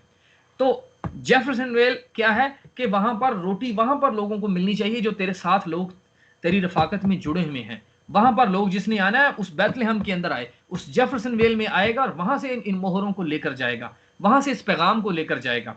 इसीलिए 7 मोहरों को आप देखें, 7 कलीसिया जमानों को देखें, बड़े बड़े जितने पैगाम नबी ने दिए हैं वो सारे के सारे पैगाम जेफरसन वेल ब्रैनम टैबरनेकल के अंदर हैं। तो वो क्या है कि लोग उस दुरुस्त जगह पर आए, दुरुस्त रफाकत के अंदर आए, दुरुस्त फेलोशिप में आए, फिर जाकर इस खुराक को ले सकते हैं, इससे बाहर नहीं ले सकते। तो यहाँ पर जो है हम समझते हैं, इस बात को समझते हैं कि रूथ का वापस आना, नोमी का वापस आना 1948 और 1948 के 1949 के पैगाम नबी के रिकॉर्ड होना शुरू हुए। 50, 51, 52, 53 आगे आप चलना शुरू करें तो अगले पैगाम के अंदर हम इन बातों को देखेंगे कि कैसे आगे नबी के पैगामों की तरतीब कैसे हुई। हर पैगाम जो नबी ने दिया, इस बात को समझिएगा कि अगर एक पैगाम आया ना, अगर एक दिन के अंदर नबी ने पैगाम सुबह दिया है हैवान का खुदा की मोहर, और उसके बाद शाम को उसी दिन दिया है हैवान का निशान, तो ये एक तरतीब है मैसेजेस की भी। 63 के अंदर कोई मैसेज आ रहे हैं तो उनकी आगे एक तरतीब चल रही है 64 के बाद। इससे पहले कि भाई ब्रैनम मोहरों का मनादी करते, वो मनादी कर रहे हैं खुदा जो अपने आप को सादगी में छुपाता है और सादगी में जाहिर करता है। ये आगे सारी तरतीब होना शुरू हुई। जब मोहरों की मनादी खत्म हुई तो भाई ब्रैनम पैगाम दे रहे हैं the world is falling apart, कि दुनिया जो है वो गिर रही है, दुनिया गिरावट का शिकार हो रही है। उसके बाद फिर सारी तरतीब आगे चलती है। आखिरी पैगाम शायर बानी के ऊपर दे रहे हैं। उससे पहले सेकंड लास्ट पैगाम देखें, भाई ब्रैनम देते हैं लीडरशिप के ऊपर, क़यादत के ऊपर, कि अब एक लीडरशिप की रहनुमाई की ज़रूरत है, कि अब इस दुल्हन की रहनुमाई की जाए। फिर आगे अशायर बानी में शामिल होते हैं। अशायर बानी के बाद असल में बॉडी चेंज होता है, जैसे अब्राहम और सारा अशायर बानी में आए, मलके सिद्क आया, उसके बाद उनके जिस्म तब्दील हो गए। भाई ब्रैनम ने अशायर बानी की जिस्म की तब्दीली, डायमेंशन चेंज होगी, इस ज़मीन को छोड़कर वो चले गए। तो यहाँ पर जब असल ज़मीन की हम बात करें तो यहाँ पर आ चुके हैं, सिर्फ 2-4 मिनट लेके मैं इसको ख़त्म कर रहा हूँ, टाइम काफ़ी हो गया। और 22 आयत के अंदर लिखा है, गर्ज नोमी लौटी और उसके साथ उसकी बहू मुआबी रूथ थी, जो मुआब के मुल्क से यहाँ आई, और वो दोनों जो काटने के मौसम में बैतलहम में दाखिल हुई। अब ये काटने का मौसम क्या है? भाई ब्रैनम कहते हैं काटने का मौसम जब देखें बनी इसराइल निकला है मूसा की रहनुमाई में, उसके बाद आ गया यशवा की खिदमत आई, और जब यर्दन पार करना है तो वो काटने का एक मौसम था। भाई ब्रैनम कहते हैं यर्दन जो है वो पानी किनारों से बाहर आ रहा था, इसके अंदर पानी भरा हुआ था, वो मौसम चल रहा था। और यहाँ पर ये काटने का मौसम है, कटाई का वक्त है, जब ये रूथ वापस पहुंची है। आज दुल्हन कौन से ज़माना में रह रही है? दुल्हन रह रही है कटाई के ज़माना के अंदर। आज हमारा भी ये ज़माना, ये हमारे ज़माने की एन ये बिल्कुल साफ तस्वीर है कि रूथ और नोमी जब आई हैं तो ये काटने का मौसम है और बैतलहम में दाखिल हो गई हैं। आज हम अपने बैतलहम में इस मैसेज में दाखिल हो गए और काटने का मौसम है। खुदा जल्द जो है कटाई के काम को शुरू करने वाला है, क्योंकि फसल पक चुकी है। जो उसके बेटे और बेटियां हैं वो अपनी असल सरजमीन पर वापस आ चुके हैं, और अब कटाई का वक्त शुरू होने वाला है। और इससे पहले कि वो काटने वालों को भेजे, ज़रूर है कि नोमी जो है उस पैगाम को अपनी ज़िंदगी में ले ले, वो पैगाम इसकी ज़िंदगी का हिस्सा बन जाए। जिस खुदा की इबादत जो है नोमी करती है, उसी खुदा की इबादत ये रूत करना शुरू कर दे। ये है हमारा असल वतन जहाँ पर हम आ चुके हैं, क्योंकि हम इस ज़मीन पर परदेसी और मुसाफिर हैं। हम अपनी हकीकी सरजमीन, जो कि ये मैसेज है, आज यहाँ पर आ चुके हैं जहाँ पर रूत आ चुकी है। अब ज़मीन पर हम पहुँच गए हैं। खुदा ने चाहा अगली मीटिंग के अंदर ज़मीन पर पहुँचने के बाद आगे जो ज़मीन पर काम होना शुरू हुए उनको हम देखेंगे। आज सिर्फ हमने देखा है रूत का फैसला। इब्राहिम जो 4 हिस्से बयान कर रहे हैं, हमने पहले हिस्से को बयान किया है, जो कि रूत ने फैसला लिया है, अपना सब कुछ छोड़ा है और ये आ गई है दुरुस्त सरजमीन के ऊपर। अब दुरुस्त सरजमीन पर आना ही बड़ी बात नहीं, मैसेज में आ जाना बड़ी बात नहीं, बल्कि इससे आगे जो बातें हैं उसको हम खुदा ने चाहा अगली मीटिंग में सीखेंगे। आइए अपने सरों को झुकाएं और दुआ करते हैं। आसमान और ज़मीन के खालिक मालिक प्यारे मसीहा, तेरे नाम की तमजीद तारीफ और शुक्रगुजारी करते हैं इस कलाम के खूबसूरत मोतियों के लिए। खुदावंद प्यारे मसीहा, हम इस लायक ना थे खुदावंद प्यारे मसीहा कि इन बातों को समझते सीखते, लेकिन ये तेरा रूहुल कुद्स है खुदावंद, जो हमें बार बार आगाही बख्शता है और हमें वापस उस सच्चाई की तरफ लेकर जाता है। मेरे खुदावंद प्यारे मसीहा, यीशु मसीह के नाम में हम तेरे नाम की तमजीद और शुक्रगुजारी करते हैं कि खुदावंद हमारी हैसियत को कदर इस दुनिया में नहीं है, लेकिन खुदावंद तेरी नज़र में हमारी हैसियत और कदर है, ताकि खुदा तूने हम पर ये इतनी गहरी बातों को तूने खोला है। हम कुछ भी नहीं हैं तेरे सिवा, तुझसे जुदा अलग होकर हम कुछ भी नहीं कर सकते, लेकिन खुदा प्यारे मसीहा तू है वो वाहिद ज़ात जो हमें वापस हमें हमारी असल सरजमीन पर वापस लेकर जा रहा है, कि खुदा हम उस वादा शुदा सरजमीन में पहुँच जाएँ। इस मैसेज के लिए हम शुक्रगुजार करते हैं, नबी के लिए तेरा शुक्रगुजार है कि खुदा हमारी पहचान तूने नबी से इस मैसेज से करवाई है। बख्श दे कि ये मैसेज हमारी ज़िंदगी का हिस्सा बन जाए और खुदा इस मैसेज को हम छोड़ ना सकें, ये मैसेज हमारी ज़िंदगियों से खुदा ना चला जाए, बल्कि हम अपने आप को भरते जाएँ हर रोज़ इस पैगाम के वसीला से। मैं खुदा बड़े बोझ से अपने भाइयों और बहनों के लिए दुआ करता हूँ जिन्होंने इस पैगाम को सुना। बख्श दे के खुदा ये तरतीब हमारी सबकी ज़िंदगियों में उतर सके, ये कलाम का बोझ, ये कलाम की मोहब्बत हम सबकी ज़िंदगियों में गहरे में उतरे और हम खुदा तेरे कलाम की सच्चाई गहराई को समझें, और जबकि जल्द नौमी जो है उस बुआ से मिलने वाली है, ताकि उस शादी के बंधन में बन जाए, हम भी खुदा उसी काम में आगे बढ़ने वाले हैं। तो ज़रूर हम पर रहम और अपना तरस कर हमें खुदा वो उठाए जाने का ईमान जो है और ज़्यादा हमारे अंदर बेदारी लेकर आ कि वो पैदा हो सके। खुदा प्यारे से जबकि जल्द तो अपने बच्चों को लेने आ रहा है, बख्श देना खुदा प्यारे मसीहा हम तेरी सूरत और शबी पर मुकम्मल तौर पर ढल जाएँ। बड़ी बरकत देना और खुदा जैसे तूने हमें संभाले रखा सारा दिन भर, बाकी मतलब वक्त में रहनुमाई करना एक एक भाई को जिन्होंने पैगाम को सुना है, बरकत देना। तेरा शुक्र हो। ये सब कुछ खुदा यीशु मसीह के नाम मांगता हूँ, आमीन आमीन। God bless you brothers.